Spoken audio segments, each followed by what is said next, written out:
I'm Marcus Lemonis from Camping World, and in 2011 there are lots of new exciting things, like the Good Sam Club. But the one thing you can count on for sure is the absolute best racing in NASCAR. Welcome to the 2011 Camping World Truck Series.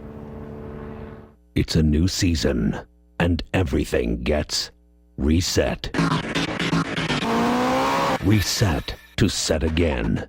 To restore to zero. We reset paint schemes. We reset fire suits. We reset expectations. Rivalries. We reset attitudes. But most importantly, we reset points. It's a new season, but I'm still a champion. Welcome to 2011. America's greatest truck race comes to you from Daytona International Speedway. Welcome to the NASCAR Camping World Truck Series Next Era Energy Resources 250, presented on Speed by Goodyear.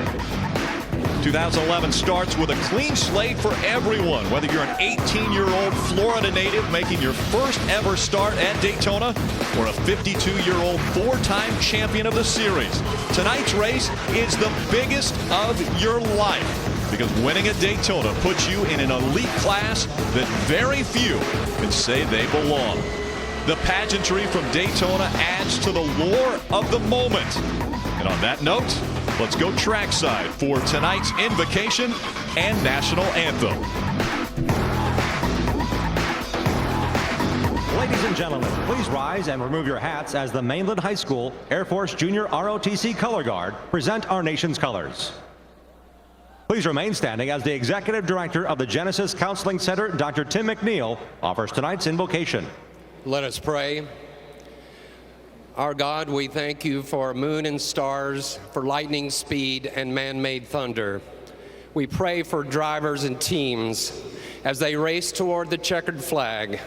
We pray that the spirit of competition may build character that will enable them to endure the season, to stretch forward, to reach new heights from sea to shining sea. Shalom and amen. Ladies and gentlemen, performing our national anthem, representing the Seminole Tribe of Florida and Native Music Rocks, please welcome 12-year-old recording artist from Naples, Florida, Tori Osceola. Oh, say, can you see by the dawn's early light what so proudly we hailed at the twilight's last gleaming, whose broad stripes and bright stars through the perilous fight o'er the ramparts we watched were so gallantly streaming, and the rockets irregular, the bombs bursting in air, gave proof through the night that our flag was still there.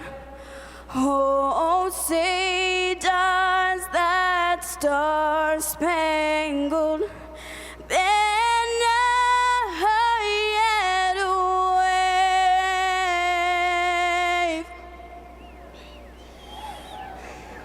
o'er the land and of the free and the home of the brave. Race fans, let's hear it for 12-year-old Tori Osceola. The time has come. The drivers are about to strap into their trucks. We are about to get underway with the 2011 Camping World Truck Series season, the first points race of the year, and it happens right here on Speed, the Motorsports Authority.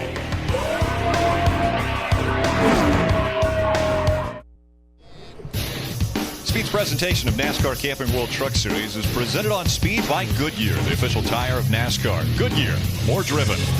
Brought to you in part by Camping World and the Good Sam RV Club. Everything for the new RV lifestyle, including RVs, accessories, warranties, insurance, roadside assistance, and more. And by ToyotaRacing.com. Sponsifire 3. Sponsifire is back, and this year the winner gets a visit from their favorite driver. Enter at ToyotaRacing.com. Welcome back to Daytona Beach, Florida. Let's go back to the grid and Chris Devoda for our race storylines.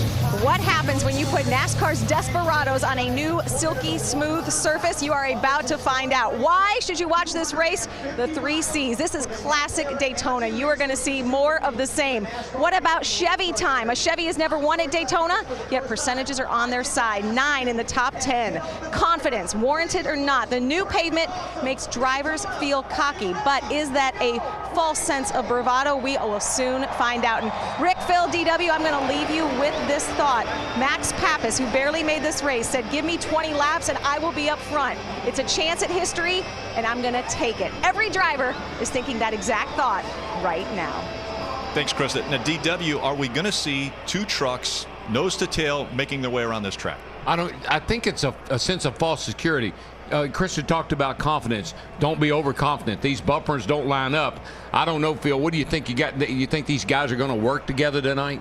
DW, I think they're going to work together, but not the way we've seen the Sprint Cup cars work together. They're going to work together in big packs. We're going to see 2 and 3 wide racing. Just like Chris just said, classic Daytona is what we're going to see. These guys are going to be all over the racetrack.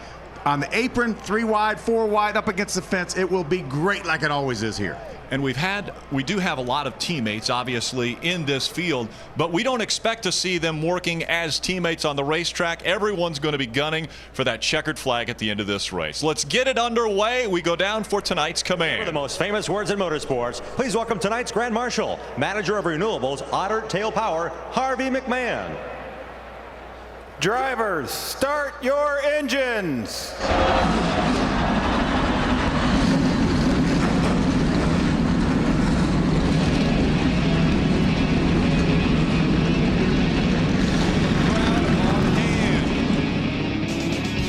Drivers are strapped in, the engines are fired, 36 trucks about to roll onto the 2.5-mile super speedway.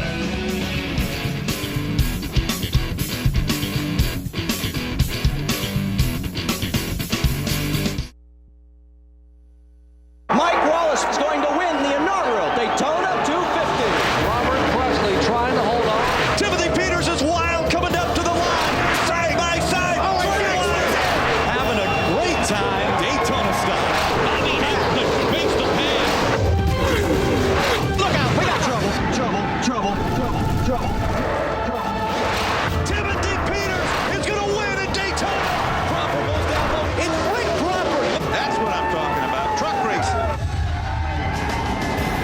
Great pictures and great memories of this race, and we're going to be making more memories tonight. It will be a memorable one. Aerial coverage provided by Goodyear. Everything we've learned making tires that help save gas and pinch pennies inspires what we roll into yours. Fuel Max tires by Goodyear. More driven. Perfect weather for racing.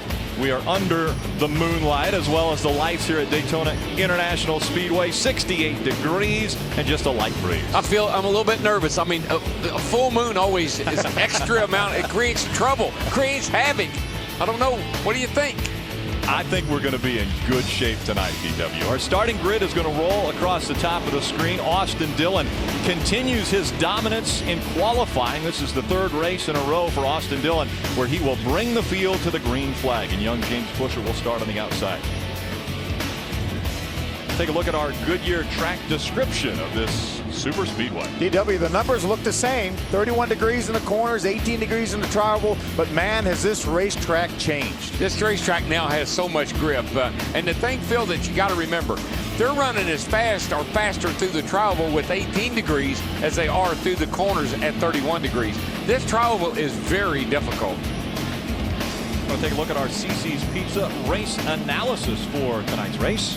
See, 36 trucks will start this race. We had a full 46 trucks here attempting to qualify for those 36 spots. 100 laps, 250 miles a purse, almost 700 grand. And our pit run to DW, somewhere between 32 and 37 laps. In the Camping World Truck Series, we like to get to know the drivers just a little bit better, and so we call it our Speed Spotlight. We'll shine a spotlight on a few different drivers. And Ray Dunlap, who's in your spotlight tonight? Well, Rick, I think in 2011 we may have the best class of rookies that I've ever seen in this division, and a guy that's leading that class possibly, Parker Kligerman. He's driving the number 29 for Brad Keselowski. 2 years ago, Parker almost won the ARCA Series championship, but he didn't do much racing last year. This year, they hope to go after the title over here in trucks. He'd like to get the championship or Rookie of the Year. Hermie? Thanks, Ray. I want to take a look at Nelson Piquet Jr. What a great opportunity he has this year to run the full season for Kevin Harvick Incorporated. Now, he was very impressive in limited starts in 2010, but he comes into 2011 with an experienced crew chief in Chris Carrier. Now, he qualified second, but a broken left front shock caused him to get his time disallowed. He will start at the back of the pack, so it'll be fun to watch him make his way through the pack and see how he evolves in the Camping World Truck Series. Krista? Johanna Long getting advice from her crew chief, Kevin Cowboy Starlin, as we speak. Johanna Long, the youngest competitor in this field, but she already has a big victory to her name. She won the Snowball Derby just over 2 months ago. She is on her way, and Kevin Cowboy Starlin told her to remember that this track is no different, and listen to this, than her home track, Five Flags Speedway in Pensacola. Okay, it's a little different, Phil. Krista, I want to take a look at a very talented 19-year-old California driver, Cole Witt. He had 8 national championships in go-karts. He became a Red Bull Junior athlete at the age of 13. He was the youngest ever winner of the USAC Midget Championship back in 2008. He competed last year in the K&N East Series. He had 2 poles, 6 top 5 finishes in 10 starts, and he finished 4th in points. He was scheduled to run the full season for Turn 1 Motorsports, unfortunately not able to make the field here with his truck, so he jumps in Shane Seek's truck number 93, and he will start this race from the back of the pack, DW. Phil, I'm going to look at Eric Almirola. This is going to got to go the rear of the field. His time was disallowed, but this man is making his 75th start here tonight. He's got 2 series wins, one at Michigan and one at Dover. He finished second last year in the points. Here's him and Kyle Busch getting together right out of the box in practice. Wrecked the truck, had some problems with it, didn't pass inspection, had to go to the rear of the field. He'll be running the full nationwide schedule for Dale Jr. this year. This guy's got some experience in all 3 series, 35 cups, 39 nationwide series, and 74 truck starts. He knows how to get to the front. We will also have some great pictures to show you tonight. We're riding along with a few different drivers, one of those being Jennifer Jo Cobb in the Ford-sponsored onboard. Her best finish at this racetrack, 34th, looking to improve that tonight. Let's take a look at our Toyota onboard of Kyle Busch. You know, every time Kyle Busch steps in a truck, he's a contender. He won the Owners' Championship last year. He will start his Dollar General Toyota from the 21st spot. Now, I'm not going to go into a lot of detail about why I love the 17, but the 17 is my man, and that's my number, and I'm pulling for Timothy Peters tonight, the defending champion of this race, and he told me, DW, going to make you proud. He had the Toyota sponsored camera, the FUNAI sponsorship being carried by Michael Waltrip with his onboard, and of course, Michael Waltrip, a 2-time Daytona 500 winner. Rick, let's see if we can talk to our broadcast partner. Hey, Mikey, Phil up in the speed booth. We miss you, man. He must not miss us. Mikey, you got a copy on us? We're up here in the speed booth. We miss you. Yeah, you got ODW up there? We do have him up here. You know, between the 2 of us, we won 88 Cup races and 3 championships. Yeah, how about 3 Daytona 500s? Yeah, that too. Now we're going to try to win at the truck race. It's just been a really fun experience, me getting to drive this NASCAR.com Toyota, Vision Airlines Racing. They've just been really good to me, and I'm looking forward to trying this baby out.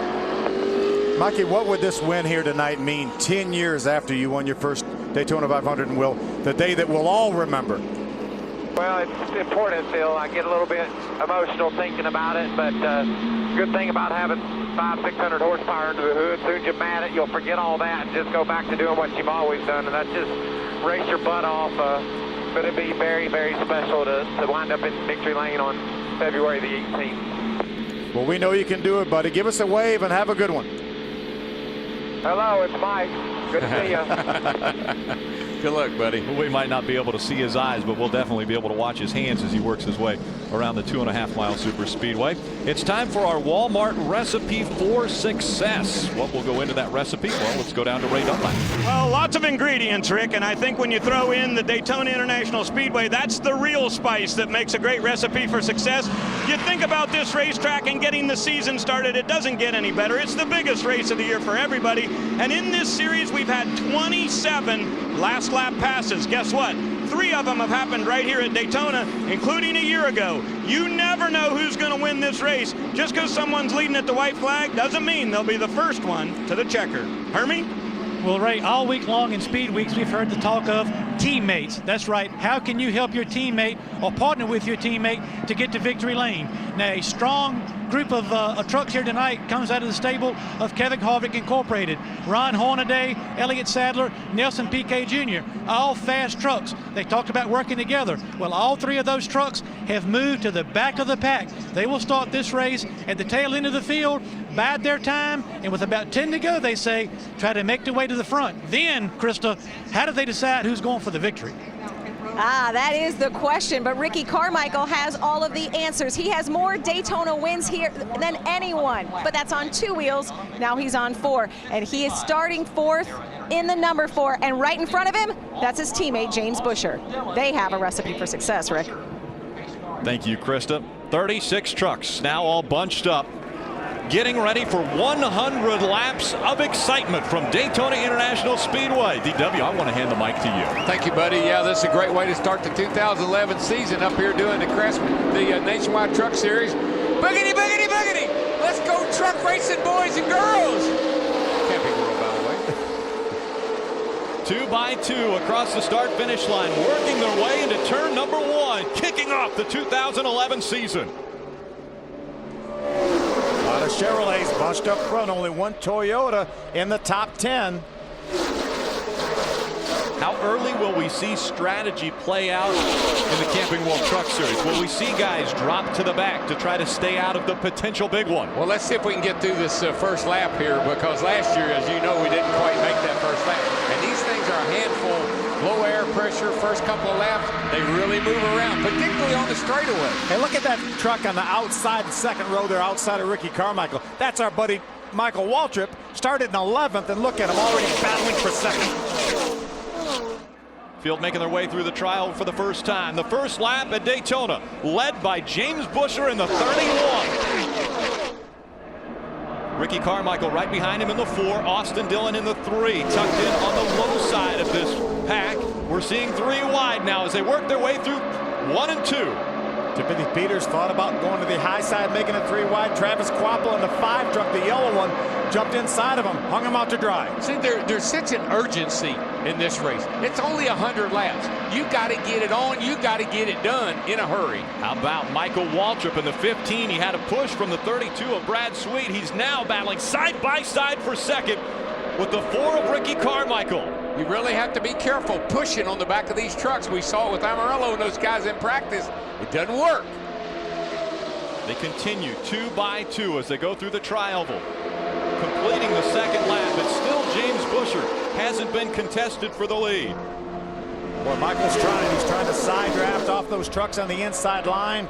He's got some great pushers behind him with Brad Sweet and the 23 of Jason White. The truck races we see down here, they've been 2 by 2, but not side by side. Nose to tail 2 by 2, just not door to door. Now we're going to make it 3 wide here. Timothy Peters in the K&N truck pulls out to make it 3 wide.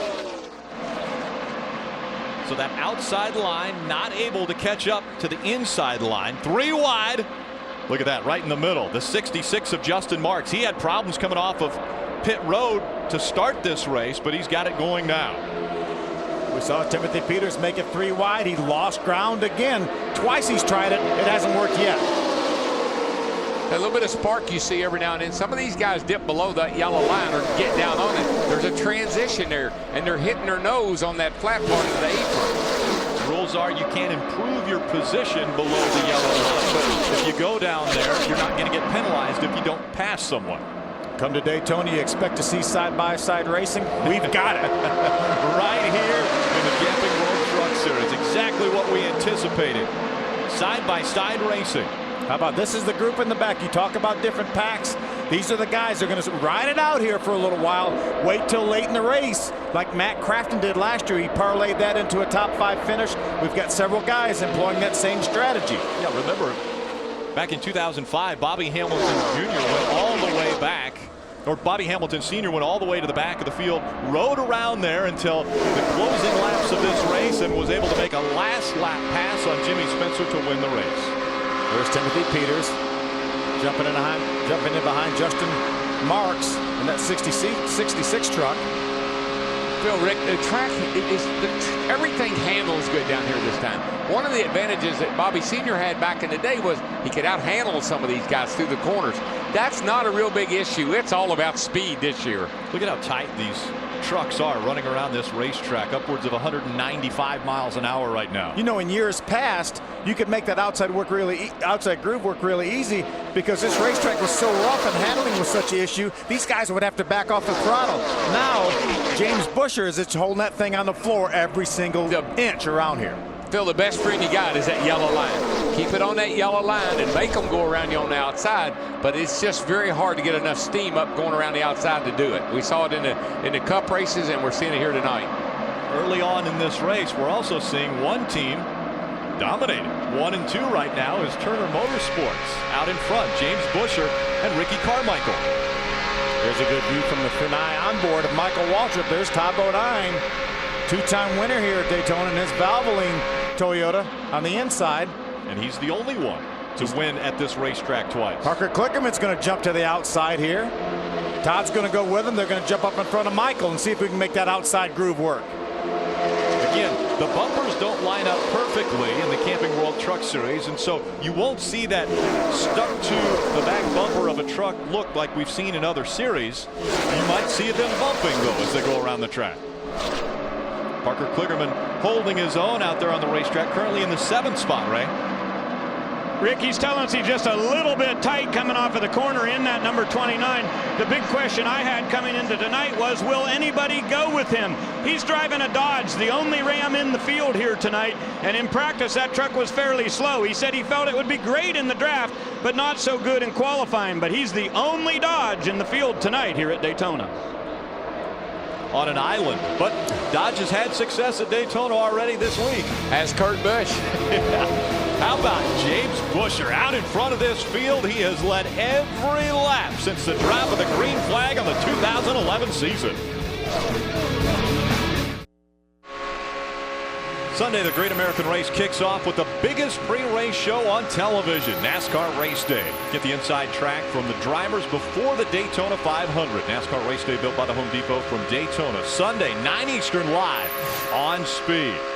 Holding on to the top spot at still the 31 of James Busher, Ricky Carmichael, Austin Dillon, Brad Sweet, Jason White. Your top 5 all held by Chevrolet. They have never won at this racetrack. We have a bit of a breakaway of 12 trucks right now. Craig Gose started way back, and he's moved up into the 12th spot in that lead draft, but it's just about 6 or 8 truck lengths back to that next pack, led by Brendan Gaughan. We saw Norm Benning on the apron, slow on the apron, so he's not slowing down the progress on the track. HERMIE SADLER.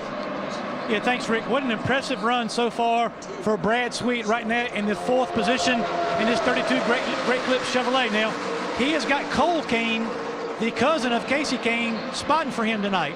But also, Casey Kane is on the spotter stand giving some advice to Brad Sweet as he drives this truck tonight. So getting a lot of experience tonight is Brad Sweet, and he's getting a lot of good advice from a lot of people, including Casey Kane tonight. Krista?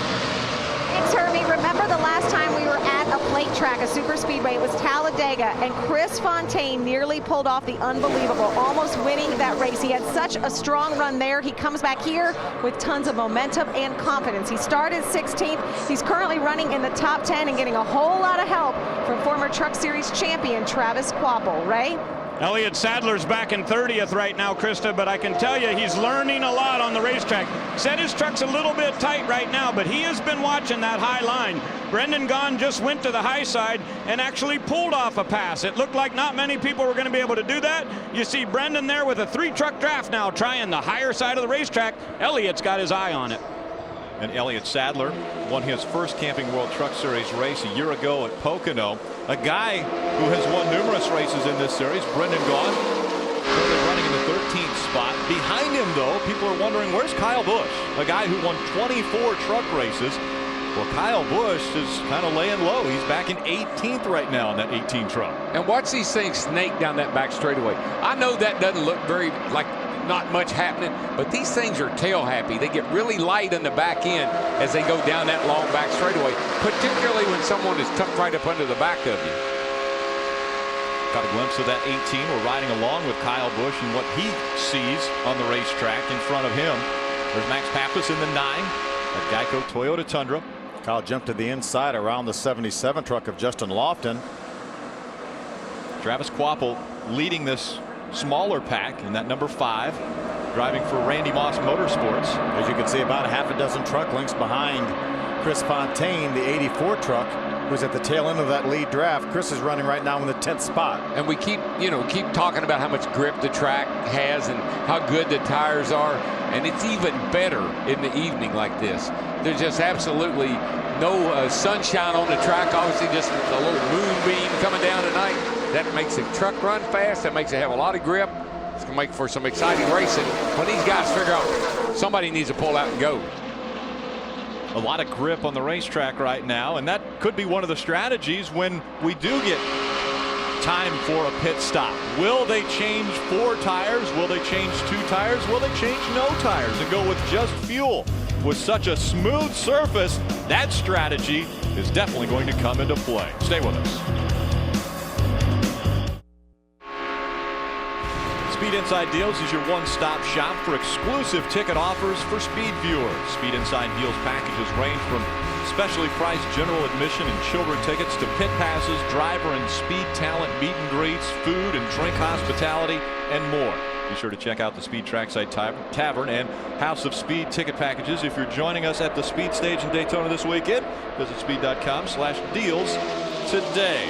Guy having his own deal right now is James Busher out in front. What a great source for tickets, really. Anywhere you want to come and watch a NASCAR race, just visit our website, speedtv.com. You know, Phil, right now it's just obvious. Everybody's afraid. Nobody wants to pull out a line right now because I think they know that if they did, with this long a train of trucks here, they would go straight to the back. So everybody's really just kind of going to school right now. It's not like they're not going to make some moves later on. Right now, they're kind of going to school on everybody. Right now, we have 24 trucks essentially in the lead draft, and then that second draft is about 2 seconds behind them. By the way, Rick, did I leave anybody out on the start of the race? You covered them all. I got them all, didn't I? I wanted to be sure I did at the start of the 2011 season. Ray Dunlap. Hey, Rick, I love the look of that leader out there. How about that Exide sponsorship on James Busher's truck? You know, when you make a list of drivers that you think are on the cusp of getting their first win in this series, I would put James Busher very high on that list. Twice he's finished second and been in position to win a number of races. Tonight very well may be his night. But how about Turner Motorsports coming to the trucks with 3 full-time teams this year? And Busher believes that they're going to be a potent combination. If you drop back just a couple positions behind him, there is Austin Dillon in that number 3 Bass Pro Shop Chevrolet. His temperature is up to about 230 degrees, so his crew chief has told him peek out a little bit every once in a while. Let's try to get some air to the front end of that truck. Hermie? Well, Ray, people are already starting to talk about when we're going to pit and who we're going to pit with. Jason White running in the top 5 in the 23 truck. His crew chief has been talking to Mike Hillman Jr., the crew chief for Todd Bodine in the 30 truck, who is running in 7th. They are both planning to pit on or about lap 30. Now, Mike Hillman Jr. said right now his truck is good. Todd's not saying much about it. He does not plan to take tires unless they have to put a full load of fuel in. If they do, he says they'll probably take right sides only. Krista?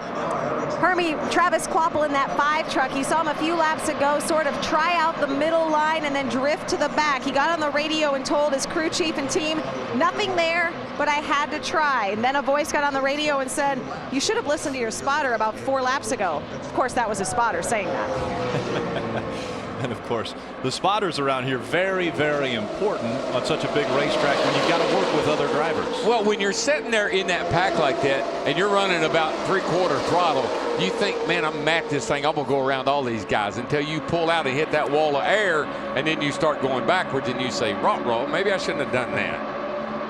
But we know if we have a few more trucks working together, we saw that outside line make some progress. Michael Waltrip was leading the charge. He had gotten all the way up to the 2nd spot, but then drifted back. So you're going to need help. Now the line works its way around Norm Benning in the 57. Norm going 2 laps down now. James Busher didn't spend a whole lot of time away from that yellow line. After he got by Norm, he just dove back down to the bottom to the yellow line. Yeah, a lot of times when you run up on lap traffic, it will separate you out. It'll move you around a little bit, and there's a chance to make a move, maybe make a pass, but not going to happen this lap. Fred Ghost gets by. Now TJ Bell trying to work his way around that 57, and you see the 18 of Kyle Busch just behind. There's TJ Bell right there. Kyle's actually pushing TJ Bell, or at least giving him a little bit of a nudge. I think Kyle's actually, this doesn't make a lot of sense because Kyle Busch and Patience don't usually go together, but he seems to be. He's up to 13th and just kind of riding along, picking one off every now and then. 3 wide back behind him. Again, trying to get by Norm Benning in the 57. You see him side by side now. Max Pappas in the 9 and Brendan Gaughan in that South Point number 62. Right in front of Max Pappas, the 22 truck, is Joey Coulter making his debut. Had a great year last year in the ARCA Racing Series, won a race. Justin Lofton there was a former champion a couple years ago in the ARCA Racing Series. And again, you can see how well these things are handling because they can go 2 and 3 wide and they don't move all over the place like they did last year. There's a 99 of Chad McCumbee. You see left of your screen coming down pit road. This is a little bit early, guys. Only 24 laps into this race. We talked about these guys being able to go at least 30 or 32. Problems. The hard left-hand turn. He goes. Goes behind the wall. Oh, Justin Marks is going to have problems as well. The hood pin on the left side is out, and because of the violent air that is getting, it's starting to tear the rest of the hood apart. Yeah, he's going to have to come He'll have to come to pit road right here. Yeah, here he is. He's got to be very, very careful and watch his speed. He's got to be down before he gets to that first speed line here in just about 5 or 6 more truck lengths. Right there. The pin, I'm not sure the pin's out. I think that whatever it's mounted to, the brace that it's mounted to is broken. They can use some of that X-Flex tape and maybe tape that thing down, get him back out. If this race goes green before the first round of pit stops, then it won't hurt him too bad. The 2 trucks you saw running side by side were Timothy Peters and Brendan Gaughan. They were racing for the 18th spot. Take a look again at what happened to Justin Marks' hood. Yeah, the brace, the bracket that runs out there for that hood pin to set on and the pin to go through to hold the hood down broke because the pin was in, and you can see they put the bear bond on there to get it. That should hold it down. It's amazing when he didn't lose that hood, though. It was. The way that, and that air at 190 miles an hour, it's amazing what that stuff can do. Yep. We're closing in on our first pit stops, and it looks like it might be green flag pit stops. When James Busher decides it's time for him to come onto pit road, we're going to see things pick up very quickly. Hope he turns his blinker on. Just like the drop of the green flag, we were 2 by 2. That's about to happen again.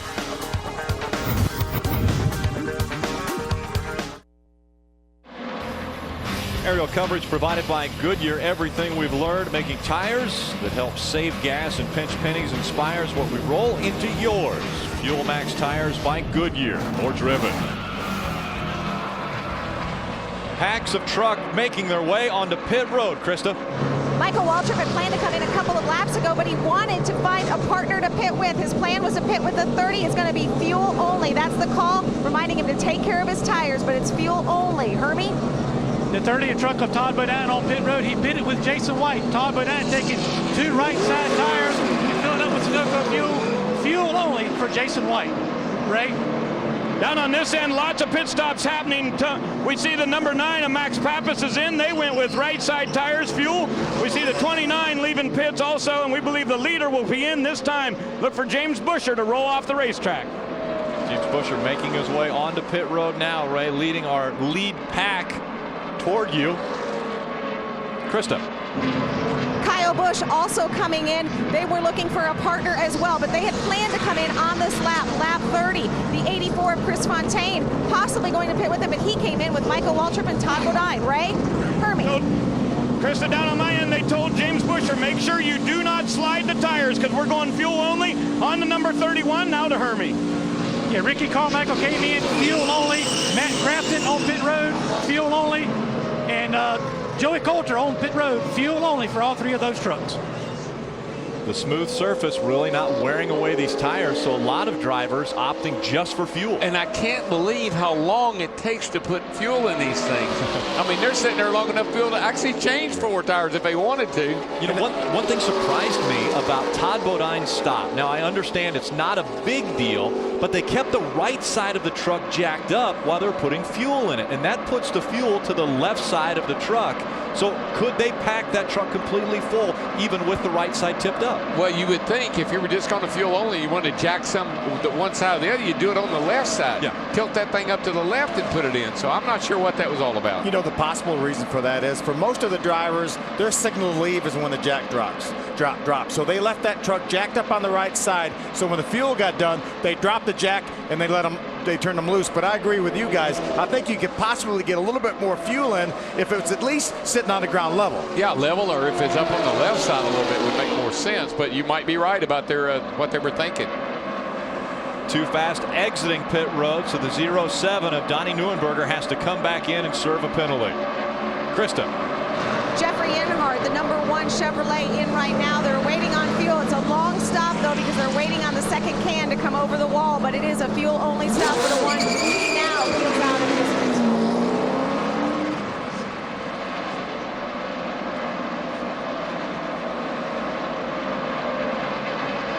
Brendan Gaughan, we see that 62 South Point Toyota Tundra now driving for the Germain Racing team.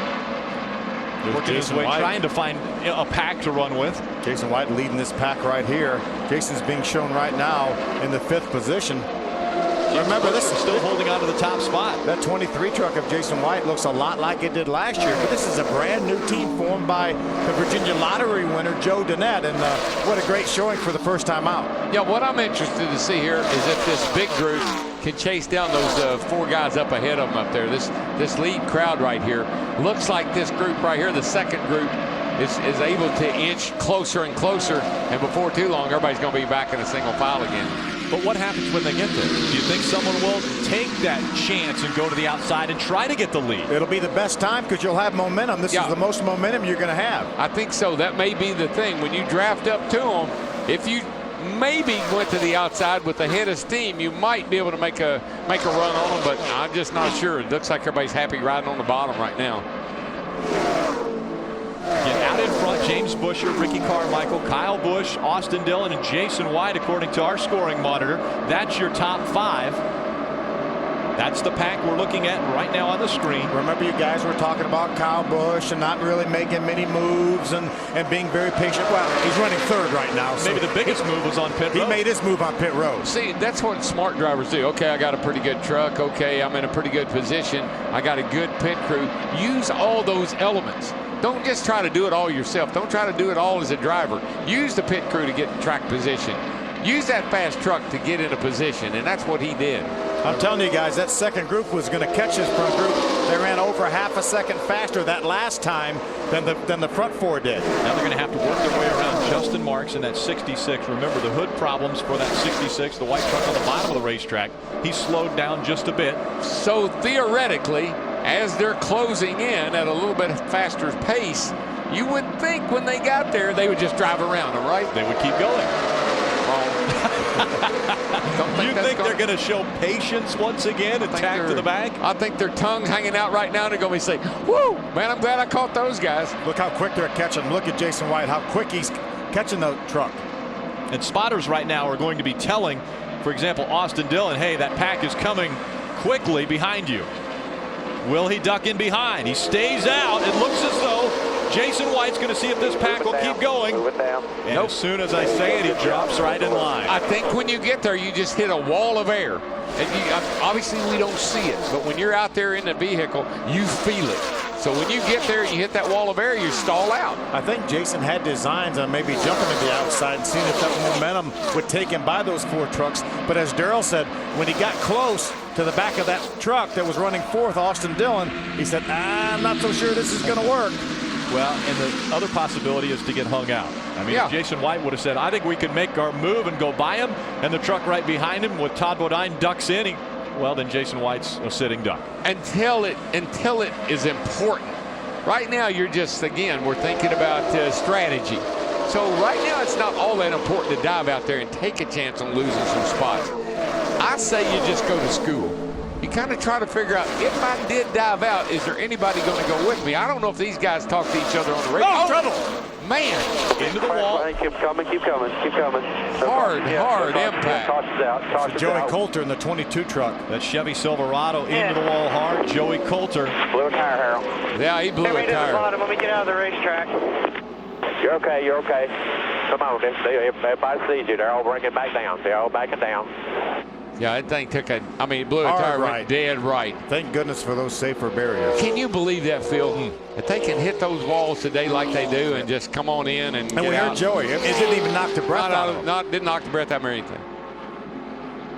So our first caution, amazingly coming out on lap 37 of the 100 scheduled.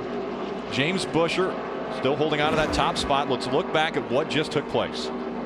And lucky for everybody right in the middle else. Of the screen, that's the black number 22. Timothy Peters, the 17 right behind him. Boy, the timing was absolutely perfect. It just blew. He got out of the way. Timothy Peters was able just to keep his line and drive right on by. Here's another view. You see the piece of rubber fly around, undoubtedly ran over something. We really haven't had any tire issues whatsoever here. Goodyear brought such a great tire. That's why these guys haven't had to change them. Yeah, and 30-odd laps. We've seen guys run them 100 laps down here, so that's obviously cut it down. Limping back to pit road and into the garage will be the 22 of Joey Coulter. His evening ending not the way he wanted it to.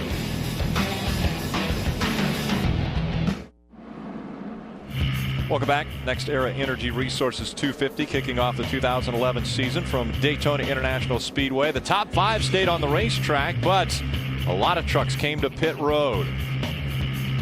Let's go to Ray Dunlap and get an update. Well, Rick, I think this may be a really good move for some of the trucks that came to pit road here to put them in a guaranteed window of one more stop. The 2 of Elliott Sadler came down on lap 39. They went with right side tires, and there's Hornaday's number 33 Stakem Chevrolet. He did the exact same thing. So those guys getting right sides, they believe that this point will let them stop one more time and be in a good fuel window. Hermie? Yeah, Ray, variant pit strategies in the middle part of pit road. Ricky Carmichael stayed on the racetrack. He is actually shown in P2 right now, second place. Jason White also stayed on the racetrack in the 23 truck. Todd Bodine did come down pit road, topped off with fuel only for Todd Bodine. Krista? Hermie, a couple of different strategies for the 18 of Kyle Busch. They went with fuel only, while Johnny Sauter, 1 pit stall away, made a 4-tire change. Joe Shear Jr. telling Johnny, we're good, we're okay. Johnny just a little bit up on the chip on the radio. It was a little bit longer stop than they wanted. They had a lightning fast stop, their first one. I wouldn't want to put fuel in right now. As long as it's taking to fuel the truck, if you can get fuel in it now, if you do have to stop again, maybe you won't have to, and it would happen to be under green, you could get in and out of the pits a little bit quicker if you didn't have to sit there and put a whole 2 cans of gas in it. Varying strategies closing in on the midway point of our first race. Stay with us here on Speed.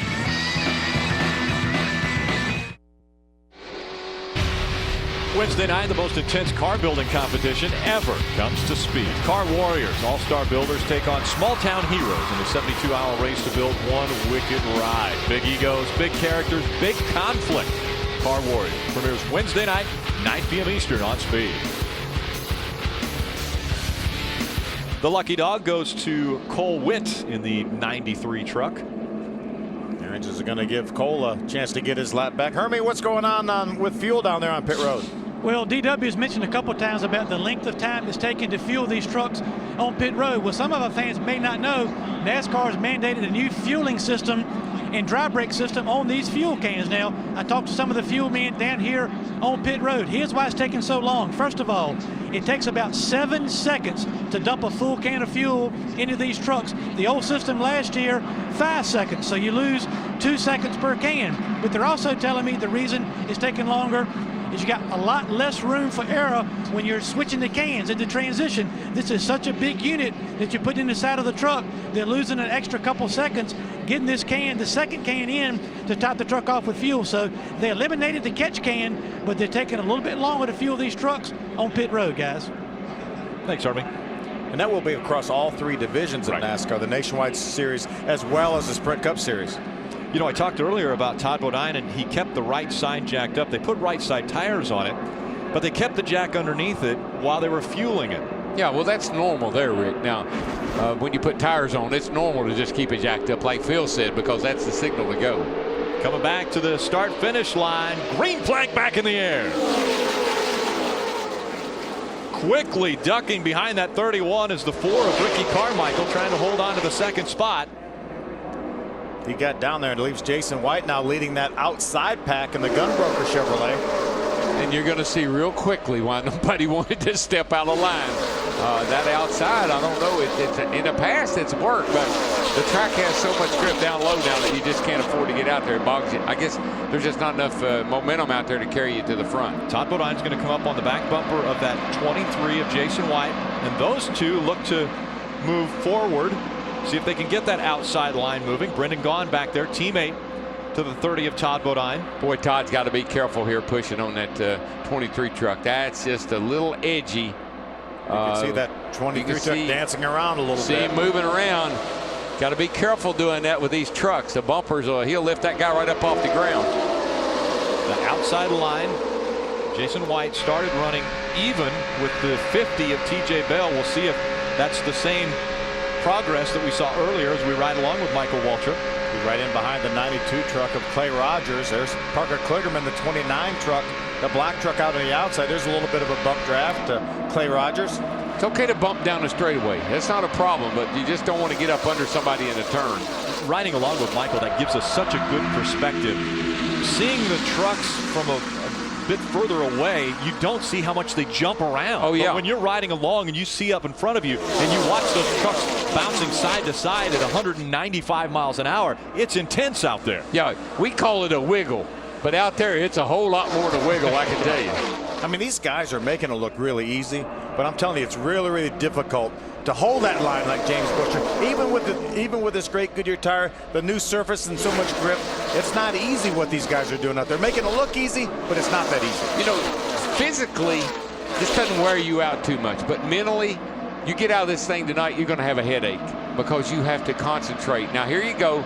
This is the first time I've seen two guys really, really give each other a big, strong shove like we saw there. And that looks like, DW, that may be the only way to make up any ground on that outside groove there. You know what? Right there, Jason White could have moved in, but he realizes that Todd Bodine was working with him. But see, Todd couldn't stay up there with Jason White in the 23. They fell back, and here goes that inside line. Todd says, let me try that with somebody else. He's on you.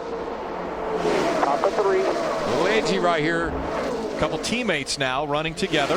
The 30 and the 62 up on the high side.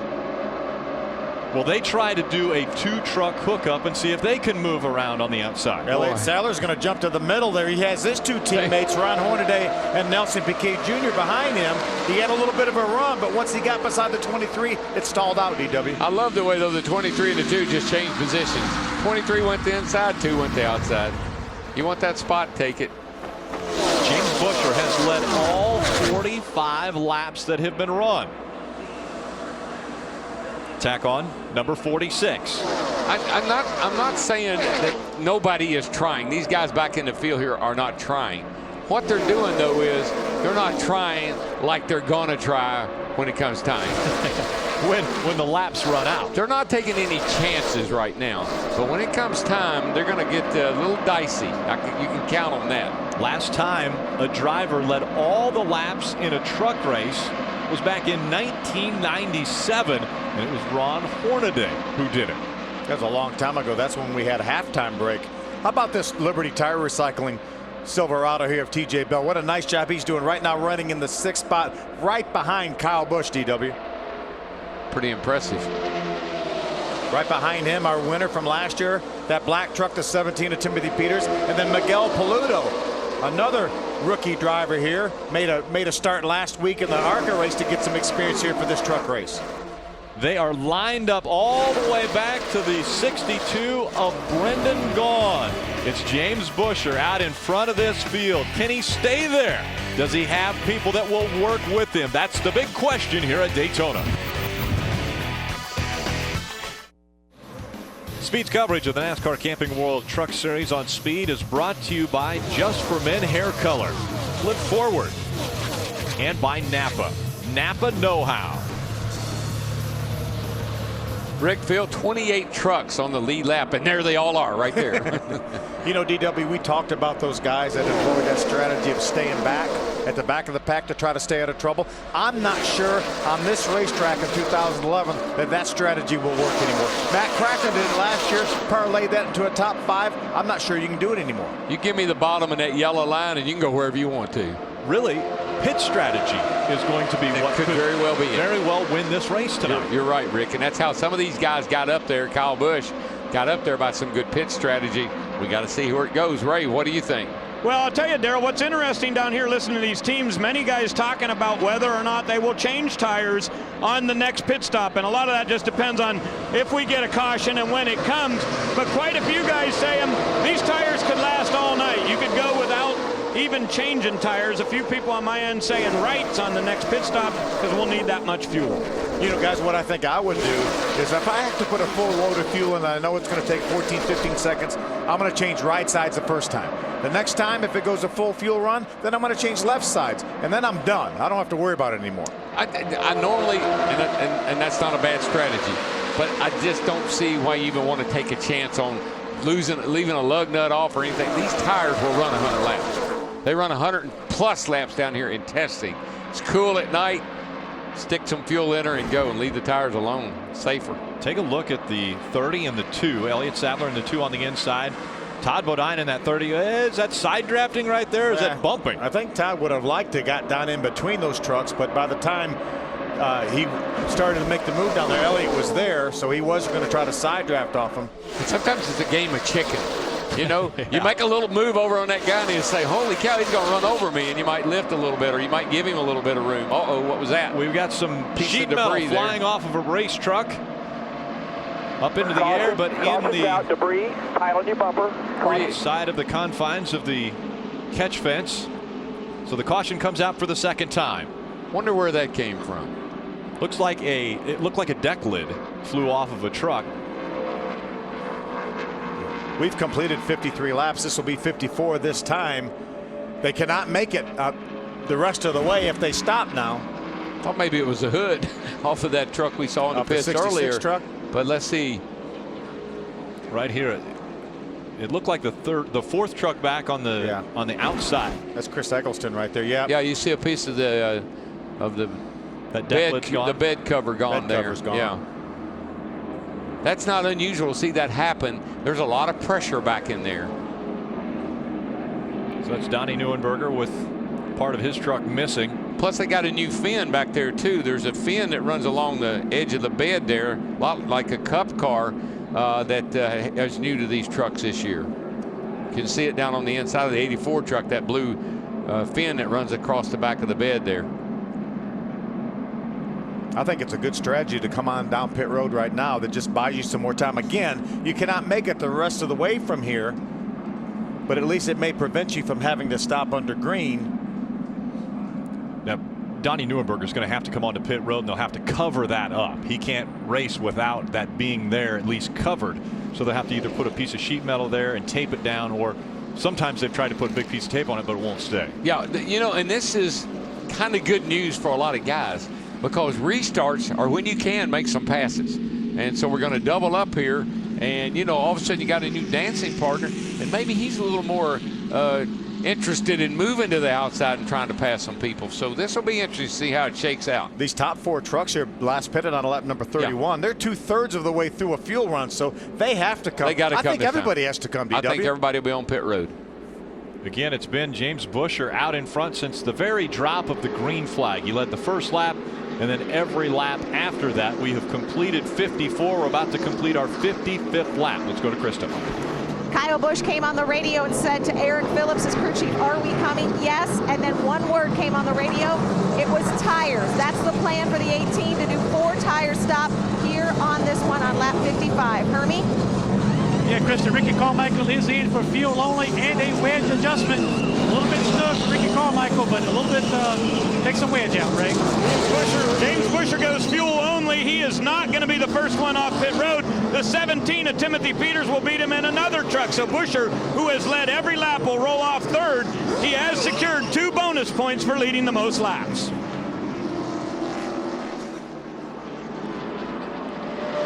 Aaron's lucky dog goes to Justin Lofton in the 77, so he will get a lap back.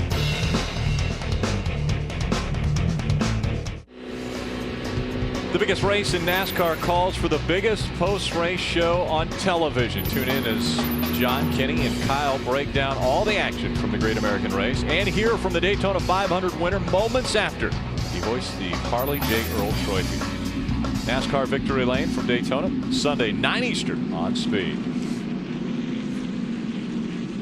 And so we have a new leader at Daytona. It is last year's winner. Timothy Peters in the 17 is now in front of the field as Randy Kaiser is going to take that pace truck, make a hard left turn, head on to pit road, put the field in the hands of Timothy Peters and Ricky Carmichael on the outside once again. We'll see if Ricky uses the same strategy, tries to duck right in behind that 17 of Timothy Peters on the start of the race. Green flag back in the air. We're back underway. Look like they orchestrated that pretty darn good. Yeah, Ricky's been able to do that the last 2 restarts. 31 with you. First behind his teammate James Buescher, that time behind Timothy Peters. Yeah, and really you can do that if you let that guy get just a little bit of jump, and then you can just hopefully there'll be a hole there to fall down in, and it worked out real well for him both times. TJ Bell out in front of the second line, and he gets hung to dry now. Mikey's up in a good spot. Mikey keeps inching forward. He's getting closer to the front all the time. Right now, right in the 4th position. Okay, well, what we got to do is, if we decide to do it, we got to make sure he goes with us. And the 3 has got to, you know, he's got to be a part of it too. Well, he's not there. It's the 15. Little strategy. They're Ricky already talking Carmichael's about crew it. chief All and right. spotter. It's starting to get a little antsy. That's what happens as the thing runs down. It gets closer to the latter part of the race. Everybody gets a little antsy. They start saying, I got to make a move. I got to figure out what I'm going to do. Speaking of antsy, Ray, I know you're getting antsy. Oh, baby, it's starting to get exciting down here on this end. Lots of guys talking about who you're going to go with, and it was intentional for James Buescher in that Exide Chevrolet to leave a little gap and let his teammate Ricky Carmichael come down from the high line. He was up there with TJ Bell, and they didn't believe the 50 was going to get a great start, so they let the 4 in. Buescher says, I believe my truck's good enough to go back to the front. Hermie? Yeah, Ray, Timothy Peters out front, a good pit stop, fuel only, and his crew chief, Butch Hilton, a lot of experience, told Timothy Peters, last year's winner, stay on that yellow line, do not leave it. Also updating the 23 of Jason White, he slid all 4 tires coming into his pit stop, so he came back again for a second time and put 4 tires on the 23 truck. So Timothy Peters hugging the yellow line now, the double yellow line on the left side of this racetrack, and you're seeing Kyle Busch dropping back once again. He's losing a bunch of positions. Boy, about the entire field going by him. You get out there like that all by yourself, it looks like your engine quits running. There's Todd Bodine move out of line. Going to jump out in front of TJ Bell. Remember, TJ restarted this race in the 4th spot. Outside line didn't go. Right now he's being shown in 10th, and now he's hung out 3rd groove. Trying to go by Miguel Paludo and that number 7 teammate to our race leader, Timothy Peters. This is the best chance for this outside line that I've seen. Bodine, Hornaday, Elliott Sadler. Yep, got Brandon in there. This is Brendan in there. This is a pretty good group right here. If you can go up the outside, they ought to be able to do it. White, TJ Bell. One of the teammates, one of the Turner Motorsports teammates right now running second and third, Carmichael and Busher. When are they going to try to make their move and shuck Timothy Peters?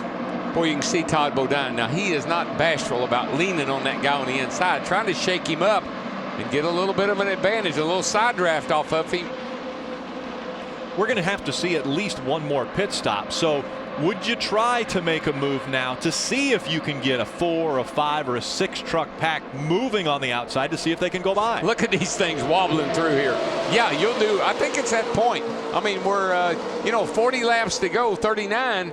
You got to start thinking strategy, man. You got to start. How am I going to get there? We're only going to have one more pit stop, so you're only going to be able to use so much pit strategy.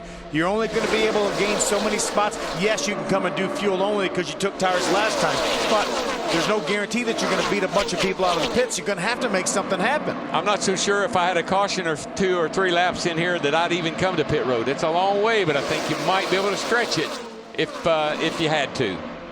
Potentially staying out and stretching it on fuel, winning the Daytona 250 race by fuel mileage, possibly. That's 45 laps from here, even with a few caution laps. That's going to really be stretching it. It would, but every time I've always told Larry McReynolds, don't ever say never, because somebody will always fool you. Remember now, these trucks have about an 18-gallon fuel cell. Probably pick up about 18.5 gallons, and this is the new E15 fuel, which everyone tells me is probably 3 to 5% less fuel mileage than the old fuel. Good point, Phil. I'd forgotten about the E15, and they do burn. It does burn a little more fuel. Ray Dunlap. Borderline. Guys, I wanted to tell you a little bit about Austin Dillon's situation down there on the racetrack. When he came in for this last round of pit stops, he put right side tires on. Most of the trucks down on my end only went with fuel. But before the race, Grandpa Richard Childress got on and he said, listen, boy, we're going to stay off the radio tonight and let you guys have it. That didn't work out so good. Richard and Austin's dad, Mike Dillon, have been on coaching him all the way around the racetrack. Krista? Ray, not too many guys on my end took tires either, except for Travis Quapple, and we documented Kyle Busch, a 4-tire stop. And he drifted back. He's not as concerned with the fact that he is running in the back as he is with who else is running back there. Who does he have to partner up with? His spotter, Eddie DeHaan, told him, you've got the 81. That's who's sucking up to him now, the 81 of David Starr. He also said, you'll be okay. You've got the 88 of Matt Crafton and the 51, Eric Almirola. I'm not so sure he's not in a really good spot. He's got enough room here that when this crowd up here in front of him wads up, he might be able to get woed up and not get into it, because there's some action getting ready to happen right here. Trust me. 3 wide, that'll cause it. Well, again, it's like the sand in an hourglass, and it's running out, and the heart rate's going up, and everybody's losing patience. Top 3, Timothy Peters, Ricky Carmichael, James Busher. Then it's Michael Waltrip and Brad Sweet rounding out our top 5. Again, Chevrolet has never won in the 11 previous races for the Camping World trucks at Daytona. I think Ron Hornaday, the 33 truck on the outside, is having a bit of a problem. Ray, what's going on with the 33? Phil, I'm not quite sure, but the last time Hornaday came by here, his left front rotor was glowing bright red, and you hardly ever use the brake here. I'm not sure. Hornaday hasn't said anything on the radio why he's dropping to the back, but boy, he had some really bright rotors the last time down the front stretch. Ray, I think one of the things that all these guys have talked about down here all week long is dragging the brake. In other words, trying to keep a little pressure on the brakes so the guy behind you can shove you. And Todd Bodine and he were really working hard together, and I think maybe Hornaday was dragging the brake a little bit. There goes that hood. Up, and there goes the hood. The hood in front of the windshield for Justin Marks, and he is into the outside wall. The caution will come out once again. I'm amazed it lasted as long as it did. That's a shame. An unbelievable tough night for Justin Marks when all of the other trucks fired up. His didn't. And then he has problems with the hood pins on his truck, where he has to have the Bondo put on, or the Barabon put on to keep that hood down, and now it finally gave way. There's another viewer. There he is. And Brendan Gaughan had committed to the high side. He's going to follow him. But Brendan may have made contact with the outside wall. Maybe he didn't. I don't think he did. That's going to get us in our window that we're going to complete 66 laps right here. Pit road is closed this time. Justin Marks will pull that truck onto the apron and then into the garage. A lot of damage to the right side. A tough ending for Justin Marks tonight. Pit stops coming up, and they're pivotal.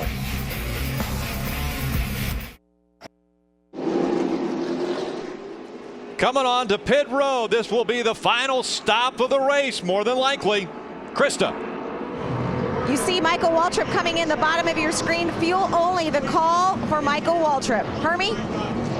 Timothy Peters coming to the attention of Butch Hilton and crew. 5 seconds worth of fuel is the call from the 17, Ray. They're only going to need about 3 seconds on the Exide Chevrolet. Milan Rudinovic stuffs it in there. Buscher will pull out, but it looks like James came in third, and he's going to go out on pit road fourth. They lost a spot here at Fueling. Brad Sweet in the 32 looked like he was going to win the race off pit road, but he had equipment with him out of the box.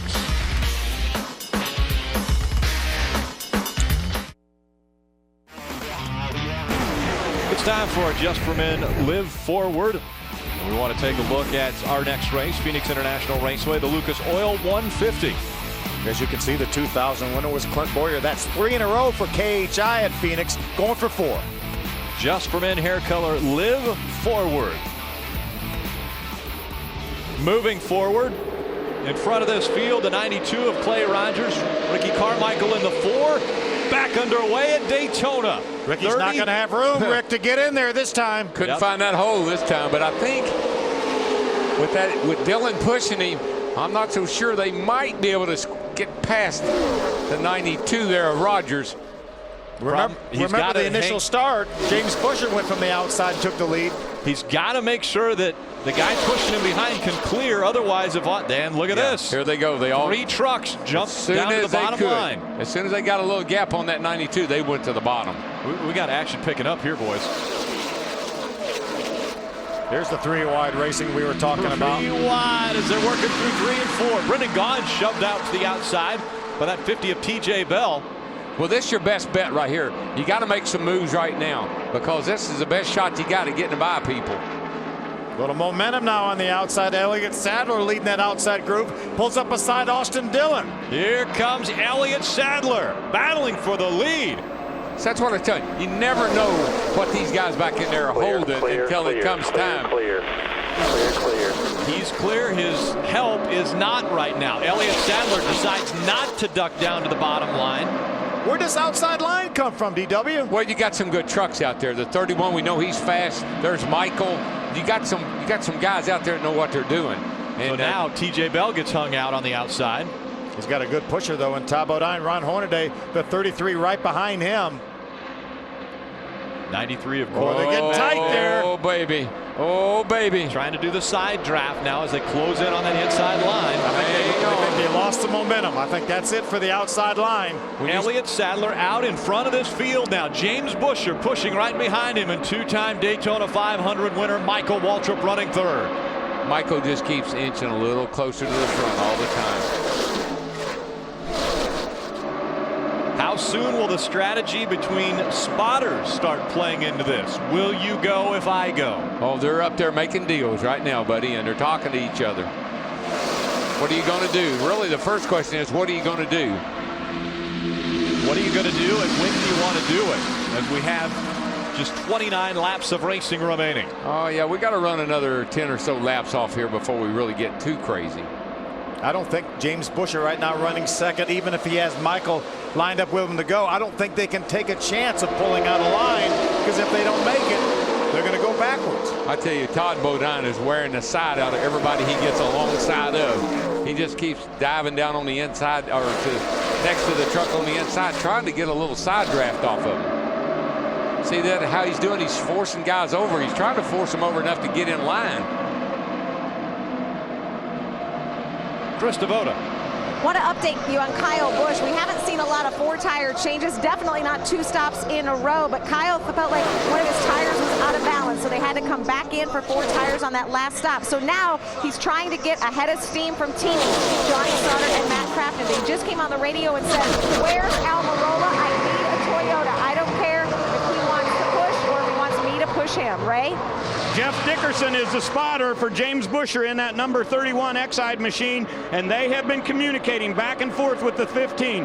Buscher believes that he and Michael are the tag team that it'll take to roll around that 2. They've been talking. They said, Mikey, are you with me? and Mikey says at least till turn 4. Yeah, I'm almost with you. I'm pretty much with you. I'm kind of with you. Another one of Buscher's teammates, Ricky Carmichael, right behind Michael now. So if those 3 trucks would pull out, I believe they would stand a chance of getting by that leader, Elliott Sadler. Every race we've seen down here so far, there's been a pass from turn 4 to the start-finish line. Michael knows that. He finished 3rd in his 150 yesterday, so I'm pretty sure he knows what he's doing. I remember trying to get Travis Koppel to win here as he came off of turn 4 and looked like he had the lead that no one was. Oh, problems. Travis Koppel involved in this one. He gets sideways, and now they pile up behind him. Hornaday's in it. Brendan Gaughan is in it. Looks like Todd Bodine potentially in it as well. Look at all these They're trucks not in done the back. wrecking yet. Johnny Sauter, Matt Crafton, Max Pappas, all in this. TJ Bell had such a good run going. He's in it. Todd Bodine, a lot of damage to that race truck. The 4th caution comes out, and it is the big one. Heard somebody's radio, and I believe it might have been Travis Quapos that said he lost a tire. Travis was right in front of this group. Not sure. It looked like the left front may have been down. There's Johanna Long. Look at this. Damage to the 13 of Johnny Sauter. There's got to be. Neuenberger in the 07 also has damage. 15 trucks or more involved in that whole mess. There's Matt Crafton. Doesn't look like a great deal of damage, but certainly involved in this. I think the back of his truck is knocked. Yeah, there you go. Yeah. The back of his is hurt. That's Todd Bodine there. He's definitely killed. There's the Tire Kingdom Toyota with a lot of damage. Justin Lofton following him as they make their way towards pit road. The 4th one is the costly caution of the night. Let's see what happens here, guys. They're getting mighty racy. I know that back in here trying to get position. You're getting a little wadded up here. Watch the 5 right there. Oh, yeah, he did. Looked like he definitely had a tire going down as he headed up the track right in front of oncoming trucks. That 30 was on the outside, 33. Got them all. Yeah, Jason White was involved on that. Didn't see him the first go round. Craig Gose as well. There's Nelson Piquet Jr. I believe he's going to avoid it. And then the aftermath. Then they start wrecking behind him with Max and Johnny Sauter, Matt Crafton all getting involved. When you're this close together, yeah, you see that. You see Quappo's truck just take off. And a head of steam. That might have been a left rear tire that went down. He had a left front down, and it didn't appear that the rights were. It appeared the rights were okay. Yeah, the left rear looked like it had quarter panel damage even before it got to the outside wall. Might have gotten into something, Phil, and knocked a piece of sheet, a fender or something in, and cut that tire down. Take a look real time. Hold your breath. Keep your eye on the 5. Pretty crazy right here. 5's that yellow truck right there, about 5th or 6th back. Takes off up the hill and collects all these oncoming trucks. You're just along for the ride. You can't see. You don't know where everybody is. You see Crafton back here. He gets run into by the 20. Johanna Long involved. There's Johnny Sauter. There's another view. Anybody from the 5 on back looks like they were potentially in this thing with some damage. The lucky ones. Guys like Parker Kligerman in the 29. How about Chris Fontaine at 84 getting by? Nice Just job. Slipped by, yeah. Take a look from up above. And again, just watch the yellow truck there. This is the aftermath.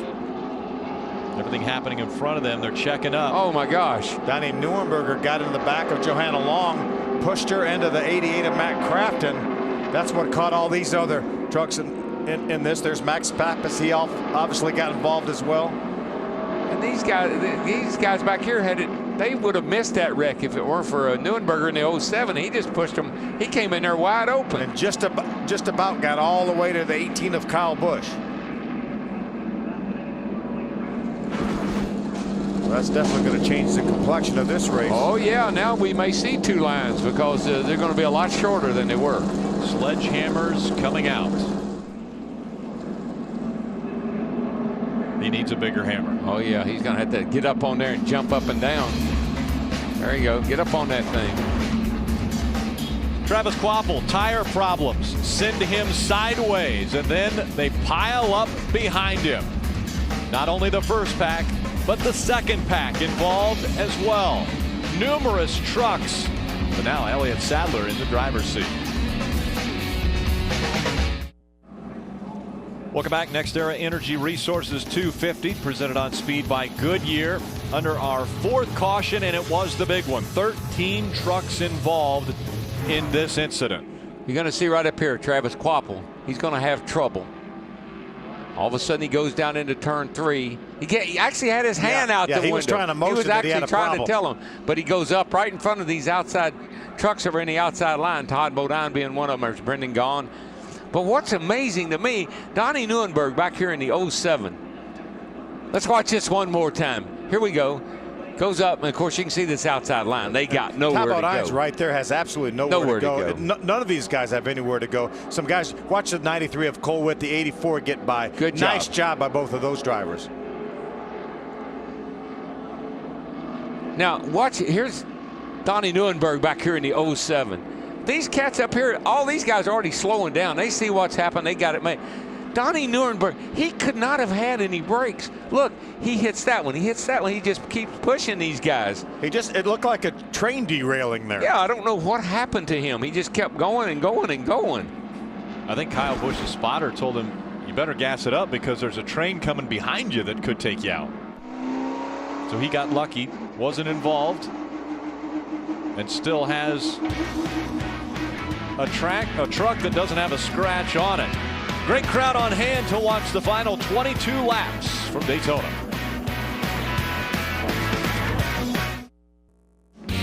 Aerial coverage provided by Goodyear. Everything we've learned making tires that help save gas and pinch pennies inspires what we roll into yours. Fuel Max tires by Goodyear. More driven. Let's go down to Chris Devoto. Drivers just starting to exit the care center. Ron Hornaday, the first out. And I know this was sort of, we talked about the calm before the storm. We always know this can happen at Daytona, but what exactly happened? Well, I was only Todd in front of me at one time, and I was just pushing him up there. But I feel sorry for the Steakham Chevrolet and KHI. I mean, all we want to do is finish. We stopped, jumped to the back there and ride around, and it was time to go. And Elliott was up there. I figured he'd come in. He didn't come in, so I was going to go back up there and try to help him, and he already ducked down. So just looked like somebody shot up in front of Todd, and I was already up on him. So I think we're seeing it here too. That was a blown tire, it looked like, from the 5 of Quapple. Well, that's what you get around here, you know. Todd was running everybody pretty close, so he might have got into him earlier and cut the tire, but it's Daytona, and I hate to see it. Man, it's a bummer for everybody on this team. I mean, they've been working hard, and we'll get it back out there, hopefully. Thanks, Ron. 2 years in a row, Ron Hornaday got crashed out here at Daytona. See, that was some of that. He mentioned Todd, and that's something I kept watching. Todd kept leaning on those guys down on the inside. I don't know if he ever made any contact with Quapple or not, but I know he was pushing him close. Speaking of pushing, Nelson Piquet Jr. looks like he's going to need a push to get back to pit road, and we go back there to Chris Devoto. Jason White also exiting the care center. And Jason, I know that Daytona, one of your favorite places. You're always strong here. You have a smile on your face, but I'm sure that's not what your emotions and feelings are right now. It's definitely tough. We had a great truck. Got back there. Just the way it goes at Daytona sometimes. You know, we had a great truck. Gunbroker.com is a great team, and just got piled up. Everybody wrecked there, and just know where to go. So we'll get them next week. Thanks, Jason. It's tough for Jason. We always smile, such a great attitude, and such high expectations coming into the season. He really felt like this was his chance to get his first win here. New team, Joe Donnett, we mentioned that before. He fellow that won the Virginia Lottery, loves racing, started a Camping World Truck Series team, tabbed Jason, brought Gunbroker along, and had a great run going. Was running up in the top 10. Yeah, and you can't even begin to explain the disappointment. You're running good. You come down here with all the expectation, the highest hopes that you can have, running up there in the front pretty well, and then be taken out by not your own fault. And we got to remember, this is the Super Bowl. This is our Super Bowl. This is the biggest race of the year. It just happens to come at the first. Ray Dunlap. Guys, I'm interested in what the drivers up top think about strategy and what you would do at the end of this race. I've heard multiple different things down here on the radio. On Elliott Sadler's radio, they said, well, I think you need to go with about 2 to go, get to the front and hold the bottom line. I heard Austin Dillon's radio, they were talking about you need to wait till you come off turn 4 before you even begin to make your move in case you stall out. So I'm not sure. What do you guys think is going to be the proper way to get to the front? Because we know it's going to be crazy coming off 4 on that last lap. Yeah, right now the 31 to 4 are they're perfectly matched up here, teammates, and then you got Michael behind Elliott Sadler. Elliott doesn't have to get to the lead. He's going to be in the lead. The question is, can he and Michael hold off the 4 and the 31? That's where I think I want to be. I want to be next to that yellow line on the last lap in the lead. Appears that way. We're about to get some answers as the green flag back in the air. 19 laps of racing to go. Remember, James Busher was able to grab the lead at the very start of this race from Austin Dillon from the outside.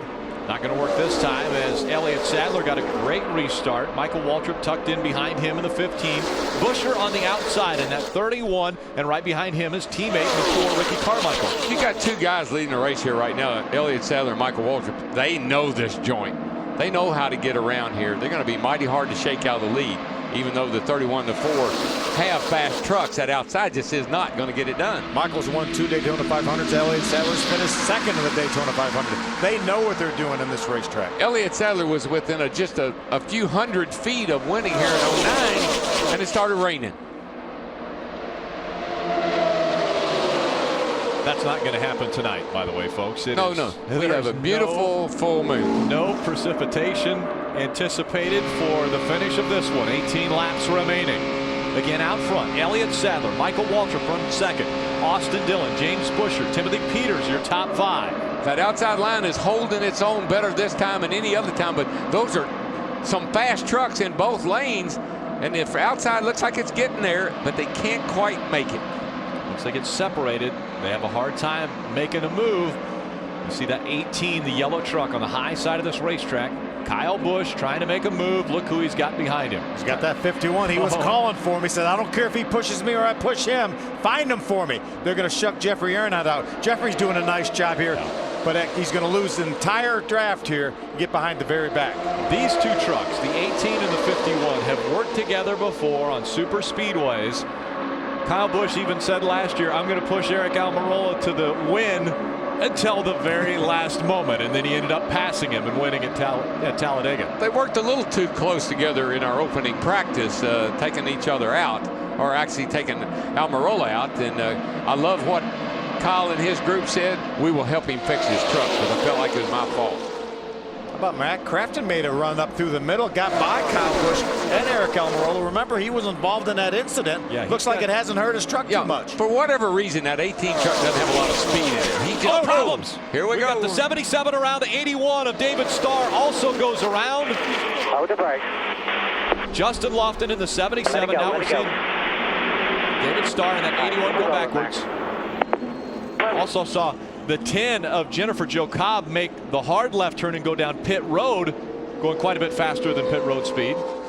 As long as she would try to slow down once she got to pit road. It's okay to go down pit road to avoid an incident and speed, but you have to slow down and try to get to pit road speed if you can. Got a left rear down on the 77. I don't know if that's what happened or not. Let's see if he made contact or does something happen here. He starts wobbling right there. That looks like maybe Max Pappas Max was right. Possibly Max got into the back of him and got him loose. The left rear tire is down. I don't know if it's from the slide or not. Probably is. I think David Starr, an innocent victim there. You can see at the top of your screen Jennifer Jo Cobb, and she was definitely slowing down. There's another view. You see the 77 wobbling, and that throws him out into the outside into David Starr. Look at Jennifer Jo. What a nice decision she made to go down pit road. Saw that 81 of David Starr coming in front of her. Held it hard left and went right down pit road. Slowed down, as you mentioned. Super slow motion. Yeah, look back in there and see. There's the contact between the 77 and the 81. Turns David right down in front of Max Pappas and the damaged 30 truck of Todd Bodine. Jennifer Jo Cobb, let's ride along with her at speed. There you go. You're good. You're good. You're good. Pit road. Pit road. Pit road. Pit road. Pit road. Now you need to start slowing down. Start slowing down. You got to reduce your speed. There you go. There you go. Reduce your speed. You're going to be fine. Just roll right off the end of pit road, and we're good to go. We have to give credit to Keith Barnwell because he called that whole thing for her. Wreck ahead. Stay on. Because the track has been repaved, you could turn that truck down on the pit road as fast as she was going and not spin it out. Got so much grip in this racetrack and in the tires. Todd Bodine will be the Aaron's lucky dog and receive a lap back. Todd Bodine currently scored in the 22nd position, the two-time winner of this race.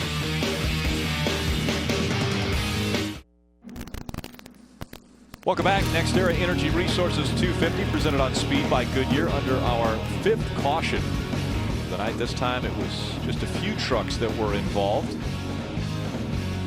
What slows the field once again? We go back to trackside to Chris DeVoto. Well, Rick, the garage, a busy place right now. Travis Quapple had made a 4-tire change right before the incident occurred, and it looked like you were trying to kind of give some warning out there. Yeah, I could feel we're just past the trial there, and I could feel the left rear kind of shake and start to vibrate. And I was like, oh man, this is gonna be big. So I got my hand out and let them guys know I was checking up and trying to get up out of the way, but it blew out and turned around on me. But just unfortunate, we had a pretty decent truck. I don't think we were really super fast to be out front leading, but we were doing some good strategy on pit road, and we were in a position to make it to the end there, and we were just going to try and pick them off and be patient, be there at the end. So it's a bummer for International Trucks, Monaco RV. We had a bunch of people here cheering us on tonight, so we'll be strong at Phoenix next week. We'll go get them there. Travis, I mean it in the best way possible. Welcome back to the Truck Series. Yeah, thanks. Hermie?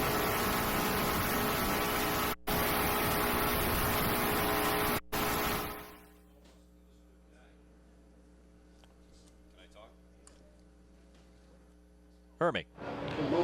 Yeah, listening back to that footage of Jennifer Jo Cobb coming down pit road, that familiar voice you heard was Keith Barnwell, a very experienced spotter, the same spotter that helped Jamie McMurray win the Daytona 500 last year. So good to hear that familiar voice to make that evasive move for Jennifer Jo Cobb coming down pit road. Also want a quick note about Michael Waltrip up front here on the inside, ready for this last restart.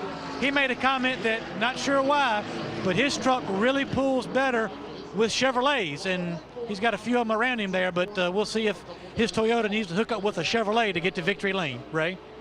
And guys, I want to keep an eye on the front up there. Michael Waltrip on the radio talking with Elliott Sadler, and it appears that Michael is going to slow down enough on this restart to let the 2 drop to the bottom. They believe that's the potent combination, so we'll see if the 2 can dive in there and be the lead in front of 15. I don't know if I'd do that. We saw that on work. The radio, he said he works better with a Chevrolet. I know he does, but man, we're coming to the money lap, man. You don't give up a position now. But so many times we've heard drivers say, man, I was out there, I was a sitting duck. Well, does Michael want to be the sitting duck, or does he want to be the one who makes the decision? He needs to look in his mirror and see who's behind him, because that's a pretty potent piece that could push him very well. That's a Chevrolet laid up behind him there, so I don't know. They got it figured out better than we do, I guess. I think it's a good call. I think Michael is working really well with Elliott Sadler.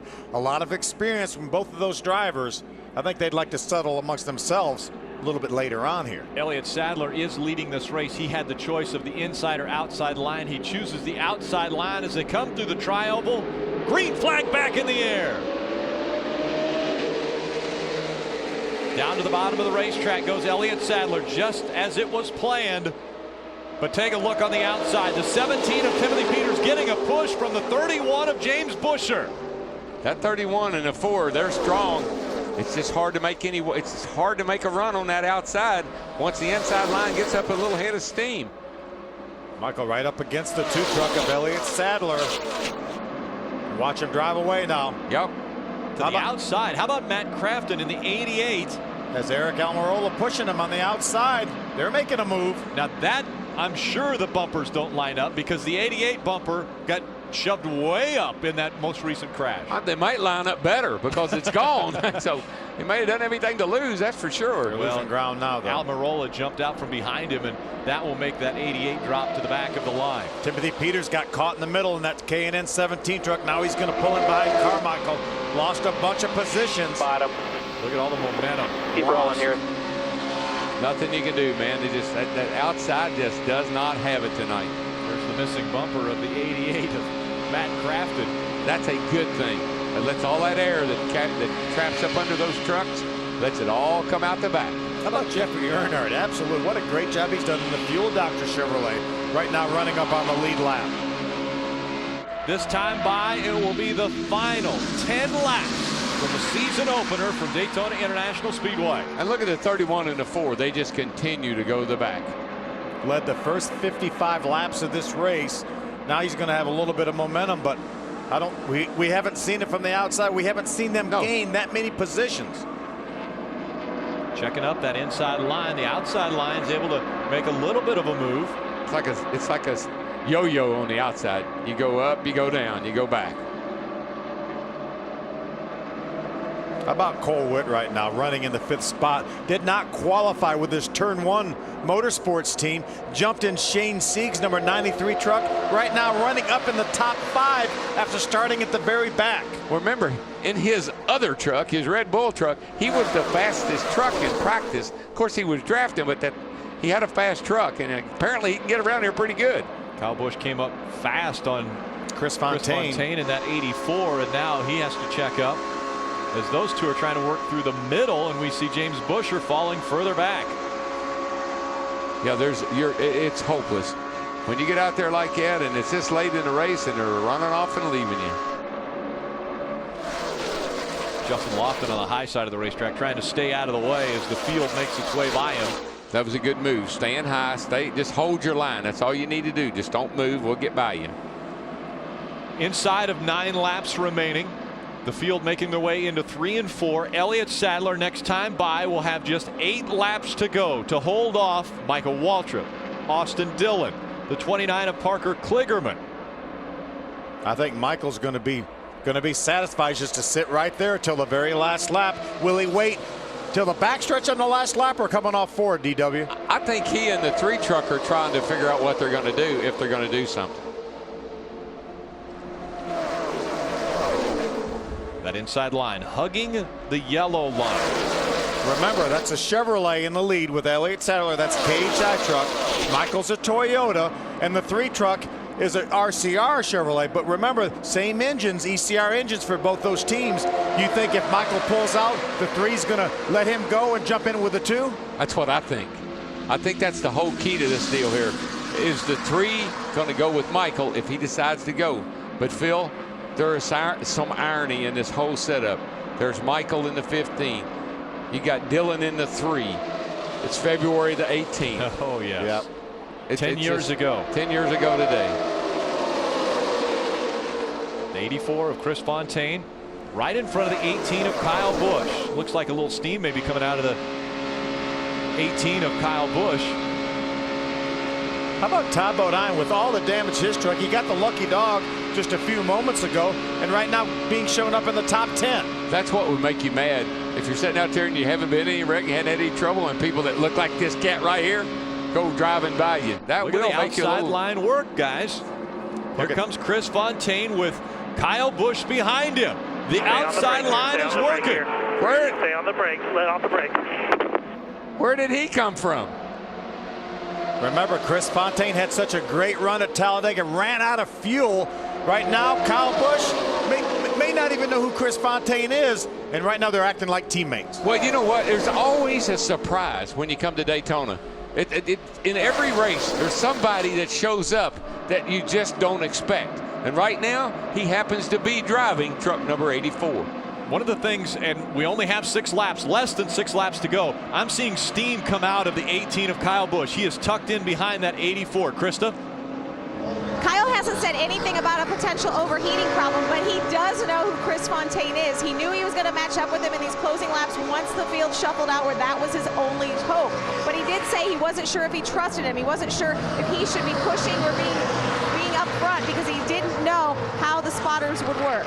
How about this? Chris Fontaine in front of the field at Daytona International Speedway. He's got his hands full with Kyle Busch shoving from behind. Kyle Busch will blow up. He's going to blow that thing up, but he is not going to get out behind him. More steam coming out of that 18 truck. Kyle Busch tries to cheat to the outside to get some air. You heard him say, got to get down. Ahead. He has slow truck ahead. That's going to hurt the performance of that 18.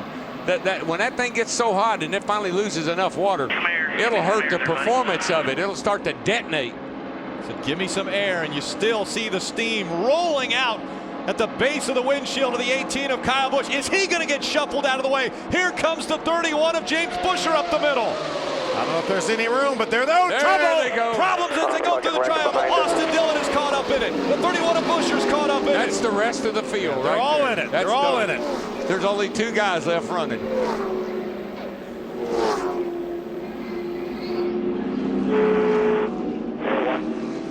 The two that made it through, Elliott Sadler, Michael Waltrip. Take a look at the cars, trucks that are still under their own power. Elliott Sadler, Michael Waltrip, Miguel Paludo. Chris Fontaine in the 84. How Was about he involved? Austin Dillon? Look at all the damage on that 3 truck of Austin Dillon's. There was some heavy contact. The 18 has got damage and looks like a steam engine. Todd Bodine Todd, this decides is his it's time second to climb out. His second go around. He said, I guess that about do it right there, boys. Brad Sweet, great run going. That great Clips Chevrolet. Parker Kligerman running the 29. Had such a good run going.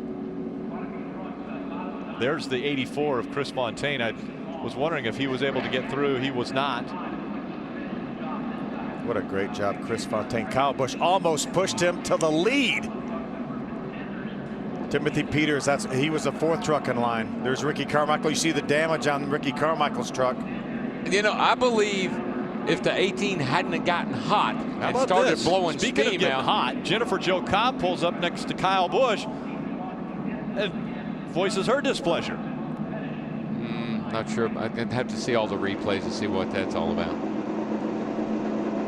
Max Pappas also pulls up. Chris Fontaine out of his truck. Todd Bodine out of his truck. James Buescher jumps to the inside. Let's see who makes contact first.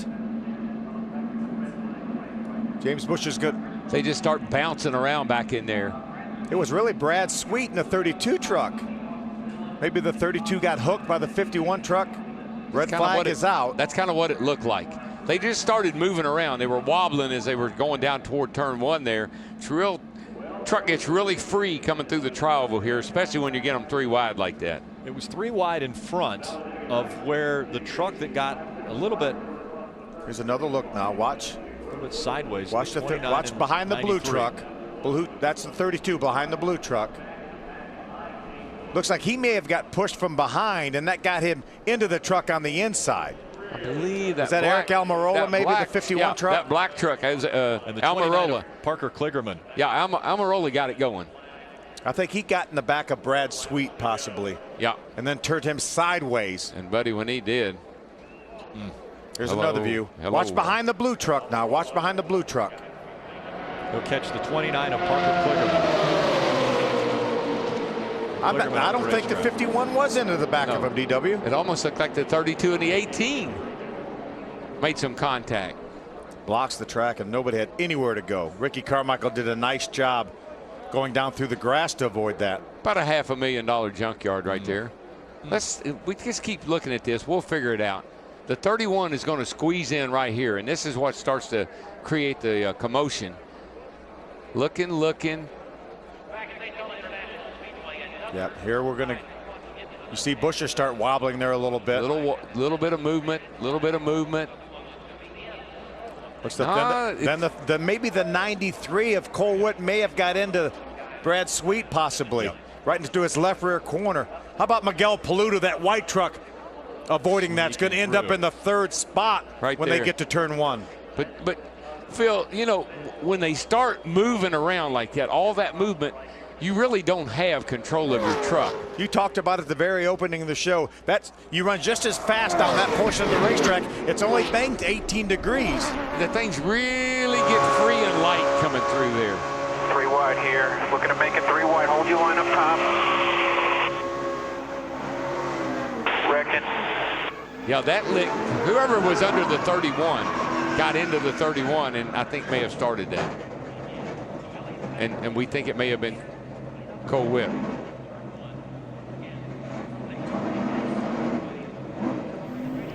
There's Timothy Peters. He's going to be another one of the guys, the fortunate ones that gets through this. If you can get through this, you're Houdini. That's all I know.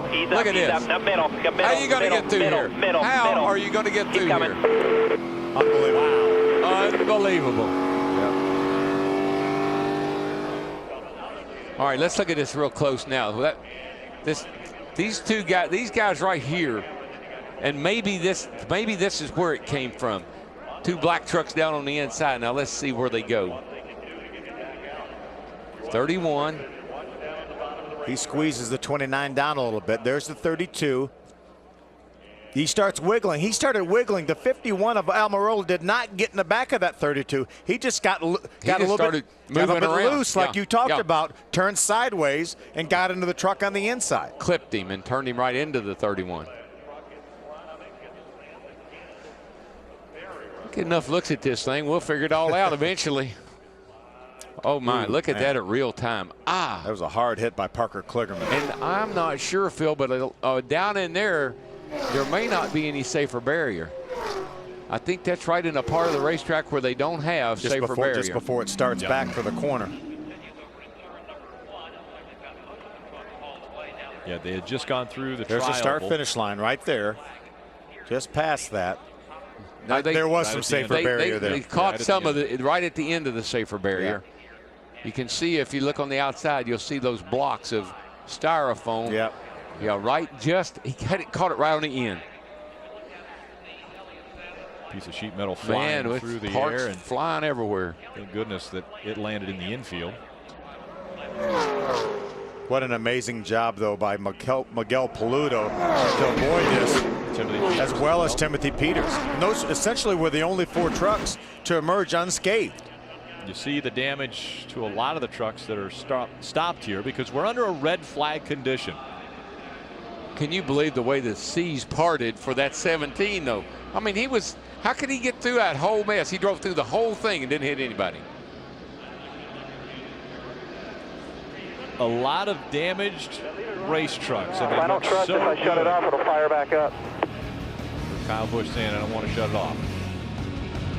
Trucks that looked so good earlier today, now messed up.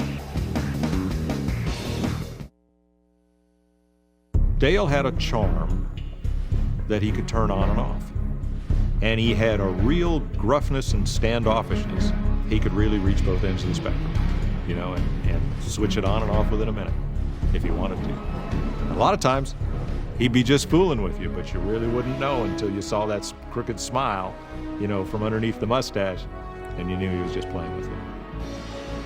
10 years ago today, that's coming up next, The Day, remembering Dale Earnhardt.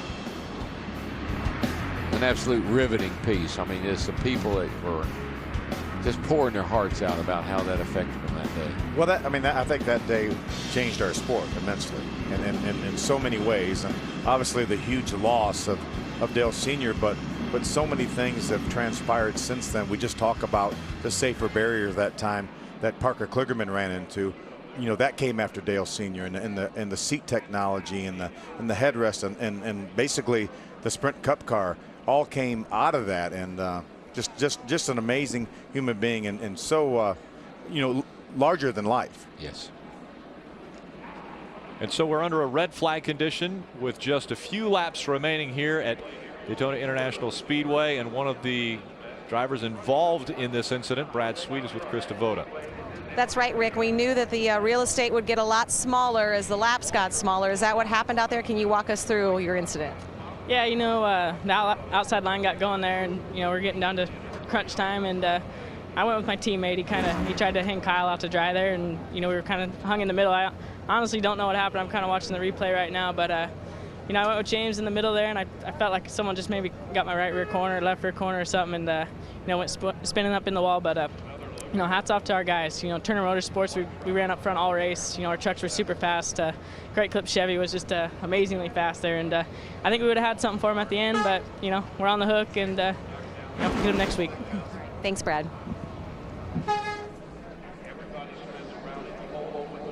Let's see if we can talk to Mikey. Hey, Mikey, it's us in the speed booth. You got a copy?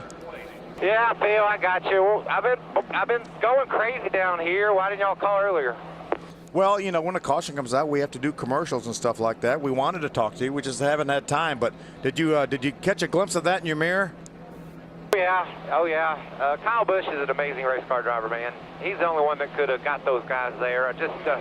If you don't have NASCAR.com race view, get it before Sunday, because you're going to see the most amazing race ever in the 500. And these guys are just that good. They figured out how to make it a battle to the end. And I had to push on my buddy Elliott. I had my truck all up against his back end, and he was able to hang on to it, thankfully.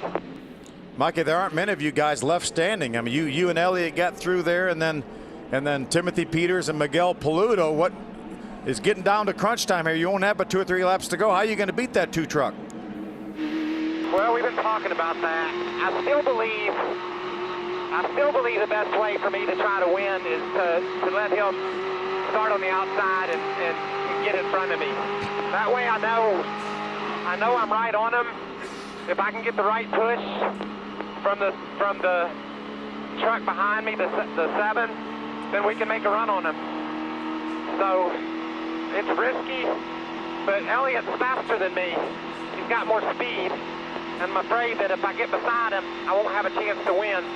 I think if I do this, I'll have a chance. All right, buddy, we know you can do it. We've watched you do it here in the Cup Series. Hey, how about throwing it to our broadcast partner, Ray, on pit road? Hey, Ray, I'm in chassis 25 out here. I'm running second, but I got to get her to victory lane, brother. Well, Michael, we wish you good luck. And when we talk about chassis, how about KHI? They bought 3 brand new trucks this week. And Bruce Cook, looks like you guys prepared a pretty good one. But what do you think it's going to be for strategy to pull off this victory for the 2 truck? I think you just got to basically get to the bottom and have Michael keep pushing them like we've been doing all night. It seems to work very good, them 2 trucks together. And seems like 90% of the rest of the field's tore up. So we'll see what happens right there with them 2 trucks. It's probably going to come down to them 2 trucks, I hope. Pretty good way to start off the season and a pretty good way to start off your Truck Series crew chief role. Yes, really good. Dream come true if we could seal this deal right here. All these guys deserve it. And then hats off to Kevin and Delana at KHI for letting us build new stuff to come down here and dominate like this. All right, good luck. They have won 11 races by debuting brand new trucks. Krista? Well, Ray, they have a chance, and every time we come to a super speedway, Todd Bodine feels like he has a chance. That chance was snuffed out with just 4 laps to go. Yeah. Well, it was kind of snuffed out earlier than that when we got together over there. I don't know what Travis was doing, pulling out line, but running and nowhere to go, run right into him. But it's not a great way to start. Yeah, watch the replay here. It looks like the 29 got in the back of the 31. That's what kind of started this whole thing. It's good, tight racing. A lot of these guys don't know what's going on sometimes. Well, maybe it was somebody behind him.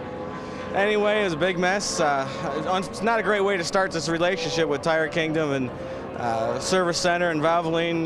Valvoline's been great to us, but we'll come back again. We'll get them at Phoenix. It's a long season, a new point system, so we'll see how it shakes out. Get them next week. That's sort of an ongoing theme. Let's bring Austin Dillon in here as well. Austin, you were watching the exact same monitor trying to figure out what went on. I know you had high hopes for that pole position tonight. What happened? Yeah, I mean, I felt like we were in the position we needed to be. I'd already been talking to Andy about what we're going to have to do on the white flag lap. I mean, we're sitting third. That was the spot to be in. And felt like we ran our race. Just struggled there at the end. It happens, man. It's Daytona. I don't know what else to say. Really upset for all these 3 fans and Bass Pro Shops, but heck, I think we gave them a good run, and people know we're here this year, and that's a lot better than last year. We made it to 96 or something, so that's way better than number 1, huh? 95 lap improvement. Thanks, Austin. Hermie? Yeah, thanks, Krista. The 17 of Timothy Peters did a great job of getting through that accident. He came down pit road for 4 tires. Also, the 4 of Ricky Carmichael down on pit road for 4 tires and a little bit of a repair to the splitter to get back on the racetrack. Still on the lead lap, both trucks. I believe the 17 may have come down for safety purposes. Might have slid the tires a little bit more than that. He was locked up pretty good there at one time. Krista Voda. Well, I don't know if anyone is more frustrated down here than Chris Fontaine because he could smell victory similar to Talladega last year. Talk about your chances, and you had Kyle Busch pushing you.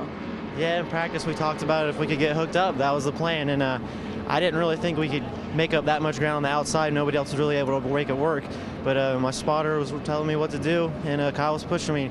I mean, inched our way up there. I don't know if we led that lap there, but it was close, and I could smell victory. I could taste it. It was 4 laps away, I think it was. I don't know what would have happened off turn 4, but it would have been fun. Is there any positive you can take out of this of people watching at home now, like we said after Talladega, knowing your name and seeing that someone like Kyle Busch wants to and chooses to work with you? Well, we need a sponsor on the side of that truck so we can go to every race. Our doors are open for anything. We're definitely be at all the Speedway races, though. Thanks, Chris. And so a depleted field. Kyle Busch, again, had the steam rolling out of that race truck as he was trying to push Chris Fontaine to the front. But as all of that was taking place right up toward the front, problems just behind them. Took virtually everyone out that stayed in the field. Out in front, it was Elliott Sadler and Michael Waltrip. They didn't get caught up. One of them get to victory lane tonight. Welcome back. We're getting close now. The Next Era Energy Resources 250 presented on Speed by Goodyear. The final laps. Out in front, Elliott Sadler, Michael Waltrip. Guess what? Those are two of the trucks that haven't got damaged. This is the list of trucks, the entire list of trucks that have not been damaged tonight. 5 trucks. Well, I'd like to say that there's some strategy involved here, but I don't exactly know what it would be. The only thing I can think of, if Jennifer Joe could get up there against Elliott Sadler and not let him and Michael get together, I don't know. That's a strategy. How about that one truck right there running in the 5th spot? Did a nice job this entire race. Jeffrey Earnhardt, the Fuel Doctor Chevrolet. Let's see him get a good finish here. And Timothy Peters is, you know, he's got a good truck, but I mean, we're out of time here. It's going to have to really have something. Going to be our first attempt at a green-white checker. Something miraculous happen here. We can do 3 attempts at a green-white checker finish. They're going to wave off the restart. They're going to run another lap. Making sure the track is completely clear. Nobody has a fuel issue. Elliott Sadler, Michael Waltrip, Miguel Paludo, Jennifer Joe Cobb, Jeffrey Earnhardt. They're your top 5. Peters, Kligerman, David Starr, Clay Rogers, Matt Crafton, your top 10. I mean, as uncertain as we've been all night, I would almost certainly think that this race will be won by Elliott Sadler or Michael.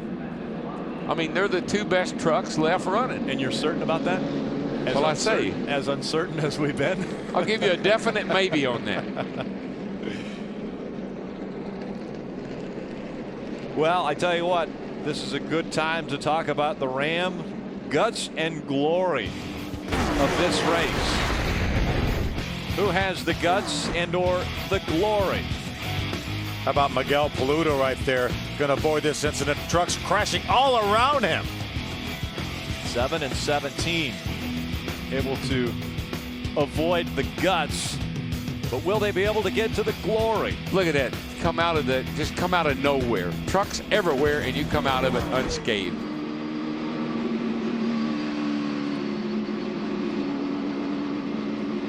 Let's go down to Ray Dunlap. Well, Rick, before we got the green flag tonight, I was talking about the recipe for success here at Daytona. Remember, I was talking about last lap passes. Well, let's talk green-white checker, too, because there have been 3 of those at this track, but 2 of the green-white checkers ended up in one of those last lap passes. And I think it's going to be pretty exciting to see what that 15 and that 2 do. Will Michael really lay back there and follow him to the end, Darrell? I can't imagine.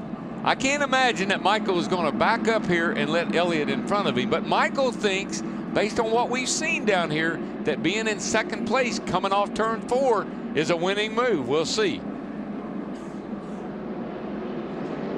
Get Elliott Sadler, your race leader. Michael Waltrip, 2nd. Miguel Paludo, Jennifer Joe Cobb, 3rd and 4th. Jeffrey Earnhardt in 5th. How about somebody like a Jennifer Joe Cobb winning this race? It'd be amazing. Or Miguel Paludo. Those 2 are sitting there in a position. And maybe even fitting for Jeffrey Earnhardt to win this race? That would be... It'd be unbelievable. It just would be unheard of. Green-white checkered, 4th green-white checkered at Daytona in this, the 12th race. Hey, let's don't forget Kyle Busch, too. He's still on the lead lap. You can't ever count out Kyle Busch. Well, Pace truck has made its way onto pit road. Here we go. First attempt at a green-white checker. Elliott Sadler, Michael Waltrip, green flag back in the air. And there he goes, letting him right down in front of him like they did on all the other restarts. So now Cobb also tucking in behind the 7 of Miguel Paludo. Remember, we got 2 Toyotas. Miguel Paludo's in a Toyota. Elliott Sadler's in a Chevrolet. But now Michael's got people behind him, and he doesn't really know for sure what they can or will do. Down the back stretch they go. Elliott Sadler, Michael Waltrip, 1 and 2. Remember, a Chevrolet has never won here in the Truck Series at Daytona. 2 by 2 back there for the 4th position. Timothy Peters in the 17 trying to get that outside line to run. Just can't, boy, it takes too many laps to get there from the outside. Coming out of 4. White flag will be in the air. One more time around Daytona. Elliott Sadler, Michael Waltrip, 1 and 2. It's going to be between those two guys. They have actually gapped everybody else. So I think it's going to be between them. And boy, Michael's getting a little aggressive now. He's starting to work that back bumper. I thought he was going to pick the rear wheels off the ground. Yeah, he's not going to give it to him. He said, you're going to have to earn it, dude. They've pulled away from the pack. Down the back stretch they go. Can the pack catch them by the time they get out of turn 4? Remember, the next flag will end this race. Look at how Michael's got the whole back end of the 2 truck of Sadler off the ground. Into 3 and 4. Elliott Sadler looking for his 2nd win in the Camping World Trucks. Michael Waltrip has never won in a truck, but he's won here twice. Here he comes to the finish line. He's got him, Mikey. You got him. Got it. All right. Hell yeah. Hey, guys, look at the rear spoiler on Mikey's truck. Waltrip, he doesn't have a rear spoiler, has won his first ever Camping World Truck Series race 10 years to the day of his first Daytona 500 I can't believe I'm up here doing this race, and he's out there doing what he does, and here we are again, 10 years later. February the 18th. To the day. Yeah, baby.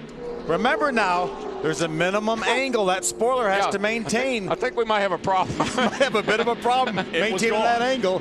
Yes, it was gone. Yeah, he's missing a very critical part of these vehicles. Well, and we heard earlier in this race, you see that spoiler. This is essentially a brand new team. This is what was left of Billy Ballou Motorsports. Vision Airlines bought this team, so this is their actual first attempt. And they could end up in victory lane. But what a great job and what a great drive by Michael Waltrip. Here's what I guarantee you. The win will stand. Now, there might be a fine, there might be a penalty because of that spoiler coming down, falling down, but I guarantee the win will stand. He's going to get the win. I think he will. And he will become. You guaranteed just a moment ago. It's the best guarantee I got. Take a look at what just took place. My goodness. And Michael had it figured. He had it figured out. He did exactly what he said he was going to do. That's a great battle. Look at Clay Rogers come up there. Whoa. With Kyle Busch pushing him. Clay ends up finishing up in the 3rd spot.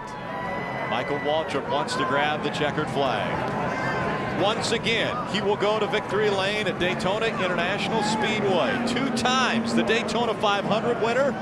Now he's got a Daytona 250 trophy to go with those. Hey, Mikey, we knew you could do it, buddy. I'm just thankful.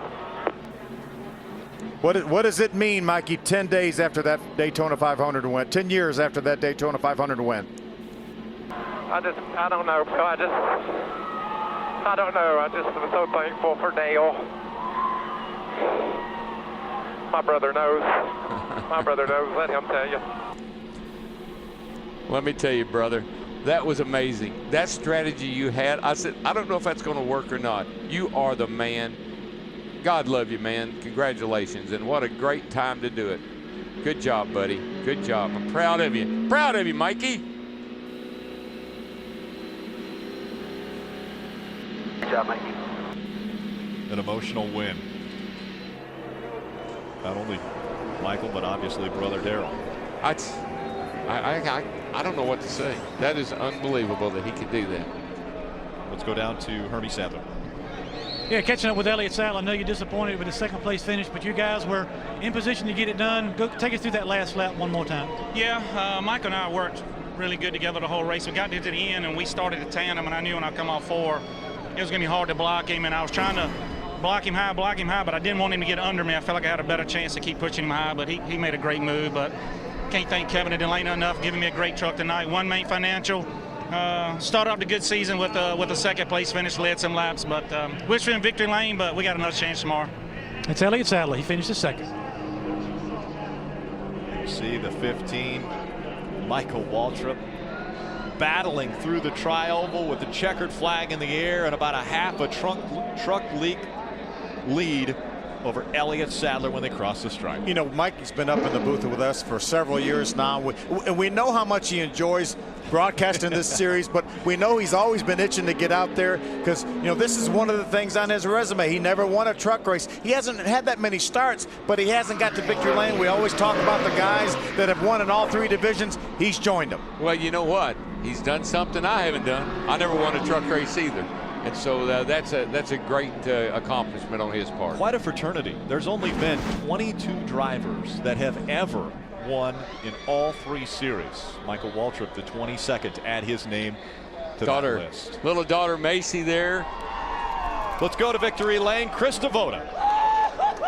Well, Michael Waltrip's barely taking the time to take his helmet off. The first one to the truck, his daughter Macy.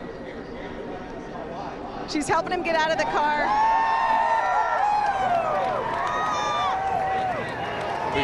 And he waves the checkered flag. Michael Waltrip is exhausted, elated, thankful, and overwhelmed.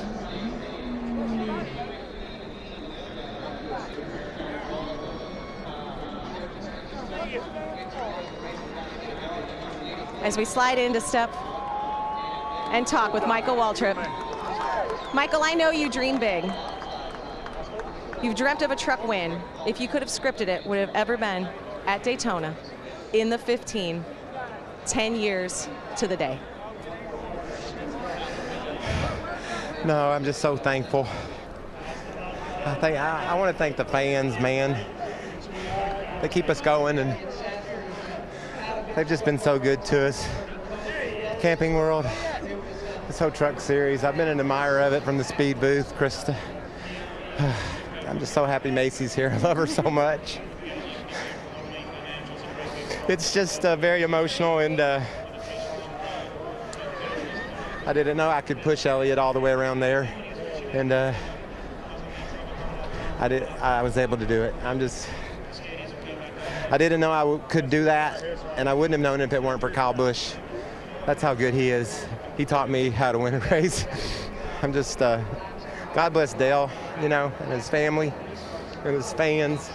I came here to celebrate his life with my black truck and my 15 car. I didn't come to celebrate a win. But this feels really good. I'm thankful.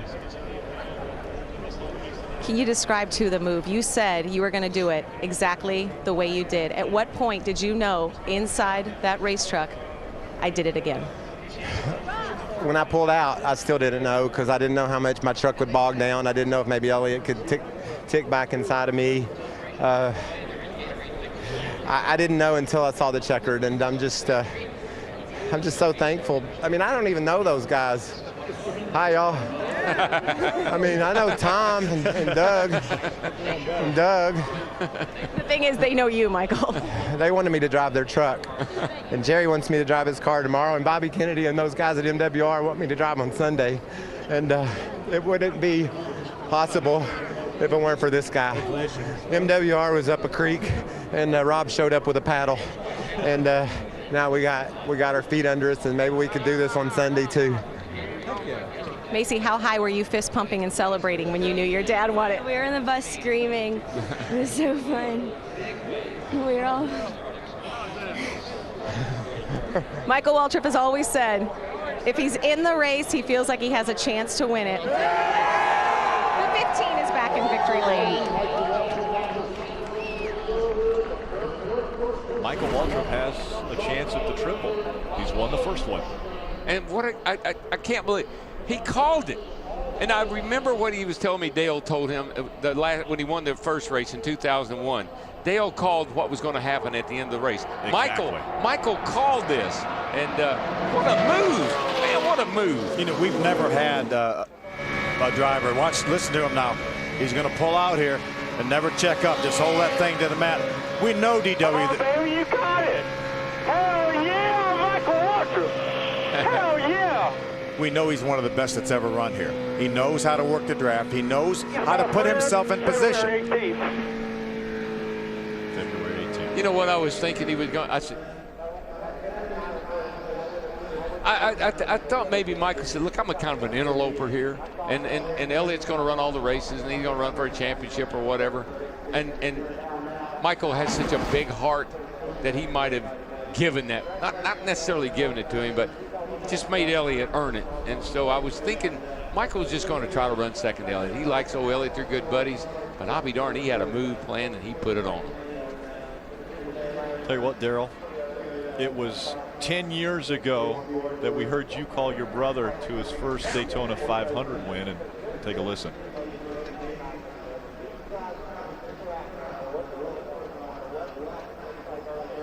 He got him! Mikey, you got him! All right! Hell yeah! Hey, guys. Speed's presentation of the NASCAR Camping World Truck Series is presented on Speed by Goodyear, the official tire of NASCAR. Goodyear, more driven.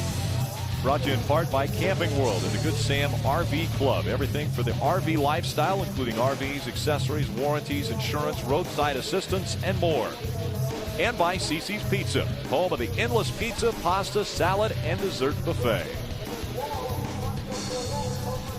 Let's go back trackside to Hermie Sadler. Well, Daytona's always full of a lot of exciting stories. Clay Rogers, a top 5 finish for you here.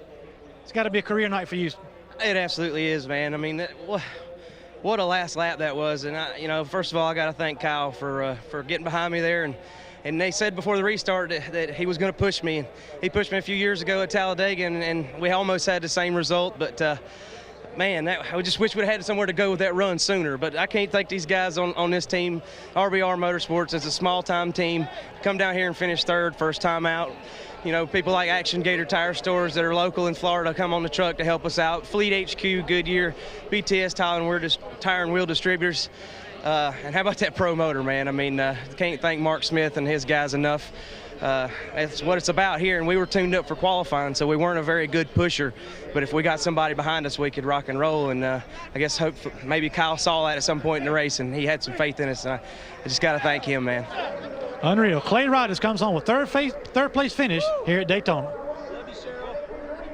Well, it looked like Kyle Busch and the 84 were going to have a shot to go to the front. Did you know who you were drafting with? Yeah, I knew it. We were talking all day long yesterday about how we could work well together, and we did the same thing at Talladega last year. So Chris did a great job. You know, we talked over the radio through spotters, so the communication was a bit crisp. Not very crisp, I should say. It was very disengaged, but lo and behold, we made it work, and we got all the way up there, and then unfortunately we got tangled up from some guys getting together behind us, and the ricochet just kind of came up forward. But you know, these Dollar General guys at Kyle Busch Motorsports did a great job putting this thing back together, and the Triad engine department built a great engine for me. It was a steam engine there for a while. All it had was left in it was steam. So I can't thank Dollar General and NOS Energy Drink, Flexco, NASCAR.com. Congratulations to them. They won the race, and they won the race with me at the Bristol Sweep last year. They're on board with us tonight. So all in all, it was a fun race. And then there at the end, if you don't know what Daytona means to people, this Ricky Benton team and Clayton Rogers and those guys were pretty pumped up about it. And pushing them up through there to get a third place finish was pretty neat, and it felt good to see them all excited afterwards.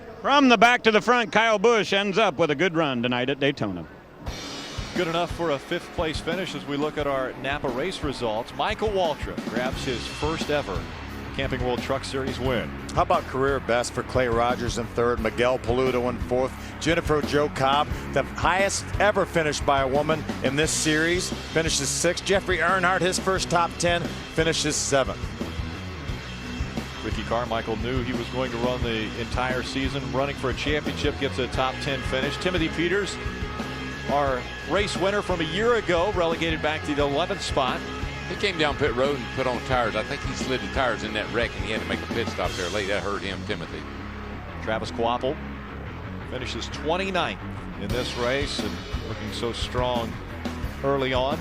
Some serious contenders, man, wiped out in a couple of big wrecks. Phil, you talked about Jennifer Jo Cobb and the great finish she had. She's now with Hermie Sadler. Well, I guess if you're going to pick a place for your best career finish, Daytona's a pretty good place to do that. Congratulations on a great run. Thank you. I think it was our worst finish last year and our best this year. So I'm pretty darn excited. You know, of course, I got to thank LiliesCosmetics.com and Rimrock Designs. And, you know, we're launching an initiative for the military this week and honoring Bruce and my grandpa. Just so it's a very special day, very high emotion day. I'm like, would I have to do so well on the only day I'm not wearing my makeup from LiliesCosmetics.com? But I'm grateful. You know, thank God, thank my team and my spotter. A great day for her, and the highest finishing female ever in the Truck Series with this finish tonight. Big smiles on the face of Jennifer Jo Cobb and Michael Waltrip, celebrating once again in victory lane at Daytona International Speedway.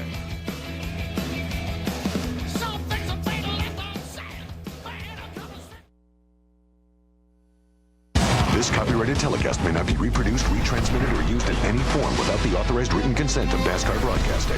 NASCAR would like to thank all of our loyal fans for your continued support, and we hope you enjoyed today's broadcast. Coming up next, right here on Speed, it is the day, remembering Dale Earnhardt. 10 years ago to the day, Michael Waltrip wins his first Daytona 500, and we lose Dale Earnhardt. Extremely instrumental in that show. Ty Norris giving Michael Waltrip a hug.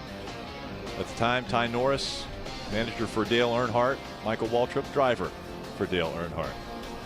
We want to take a look at our AT&T call of the race, and it would have to be Michael Waltrip making the call exactly how he was going to win this race. Rick, I stood here 10 years ago with my heart broken.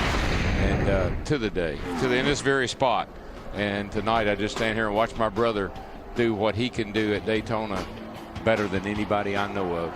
That set somebody up and win a race. It's really just amazing because that's exactly what he said he was going to do. We talked to him just before that restart. That's exactly what he said he was going to do. We really questioned whether he should have done it that way. I did, but I'm so proud of him. And folks, I know you have no idea what this victory means to that young man. This is a big night for him. It's a big win for him, and I'm so happy and proud of him. And way to go, Mikey. Really, everyone in this sport. I think this has been amazing the way this night ended up. Well, it was 10 years ago to the day, February 18th, and we lose Dale Earnhardt, and we see Michael Waltrip in victory lane. But the whole weekend, you know, with Junior winning the pole, now I know he's not going to start from the pole, but Junior winning the pole and him down here with some bounce in his step. Michael comes down with these tribute cars with the 15 and the Napa and the whole deal. It's storybook. It's just storybook, and I'm glad I'm here to watch it. And I wouldn't rule him out winning that Daytona 500 coming this Sunday. He finished third in his qualifying race, and so he's got a great starting position. And I say this all the time, and people beat me up because it's my brother. There is no better restrictor plate racer that I have ever seen. Ever since he came to these restrictor plate tracks, he's been able to get it done. He's entered in 3 races this weekend. He's won the first. He's got 2 more chances to make it 3 wins at Daytona. Well, also to kind of almost put a period on this story, Jeffrey Earnhardt, grandson to Dale Earnhardt, had a phenomenal finish here at Daytona. He's with Hermie. Jeffrey Earnhardt, 7th place finish here at Daytona. It looked like there when that last restart, little Earnhardt's going to get up there and have some fun. I know you had a lot of fun tonight. Yeah, you know, we had a good run tonight. I got to thank my sponsors first because, they made this possible. Fuel Doctor came on and gave me the opportunity to have a full season this year, and I can't be thankful enough for that. And, Rick Ware for putting me in his trucks. And, there for a second, I didn't think we were going to make it to the end. We got involved in that big wreck.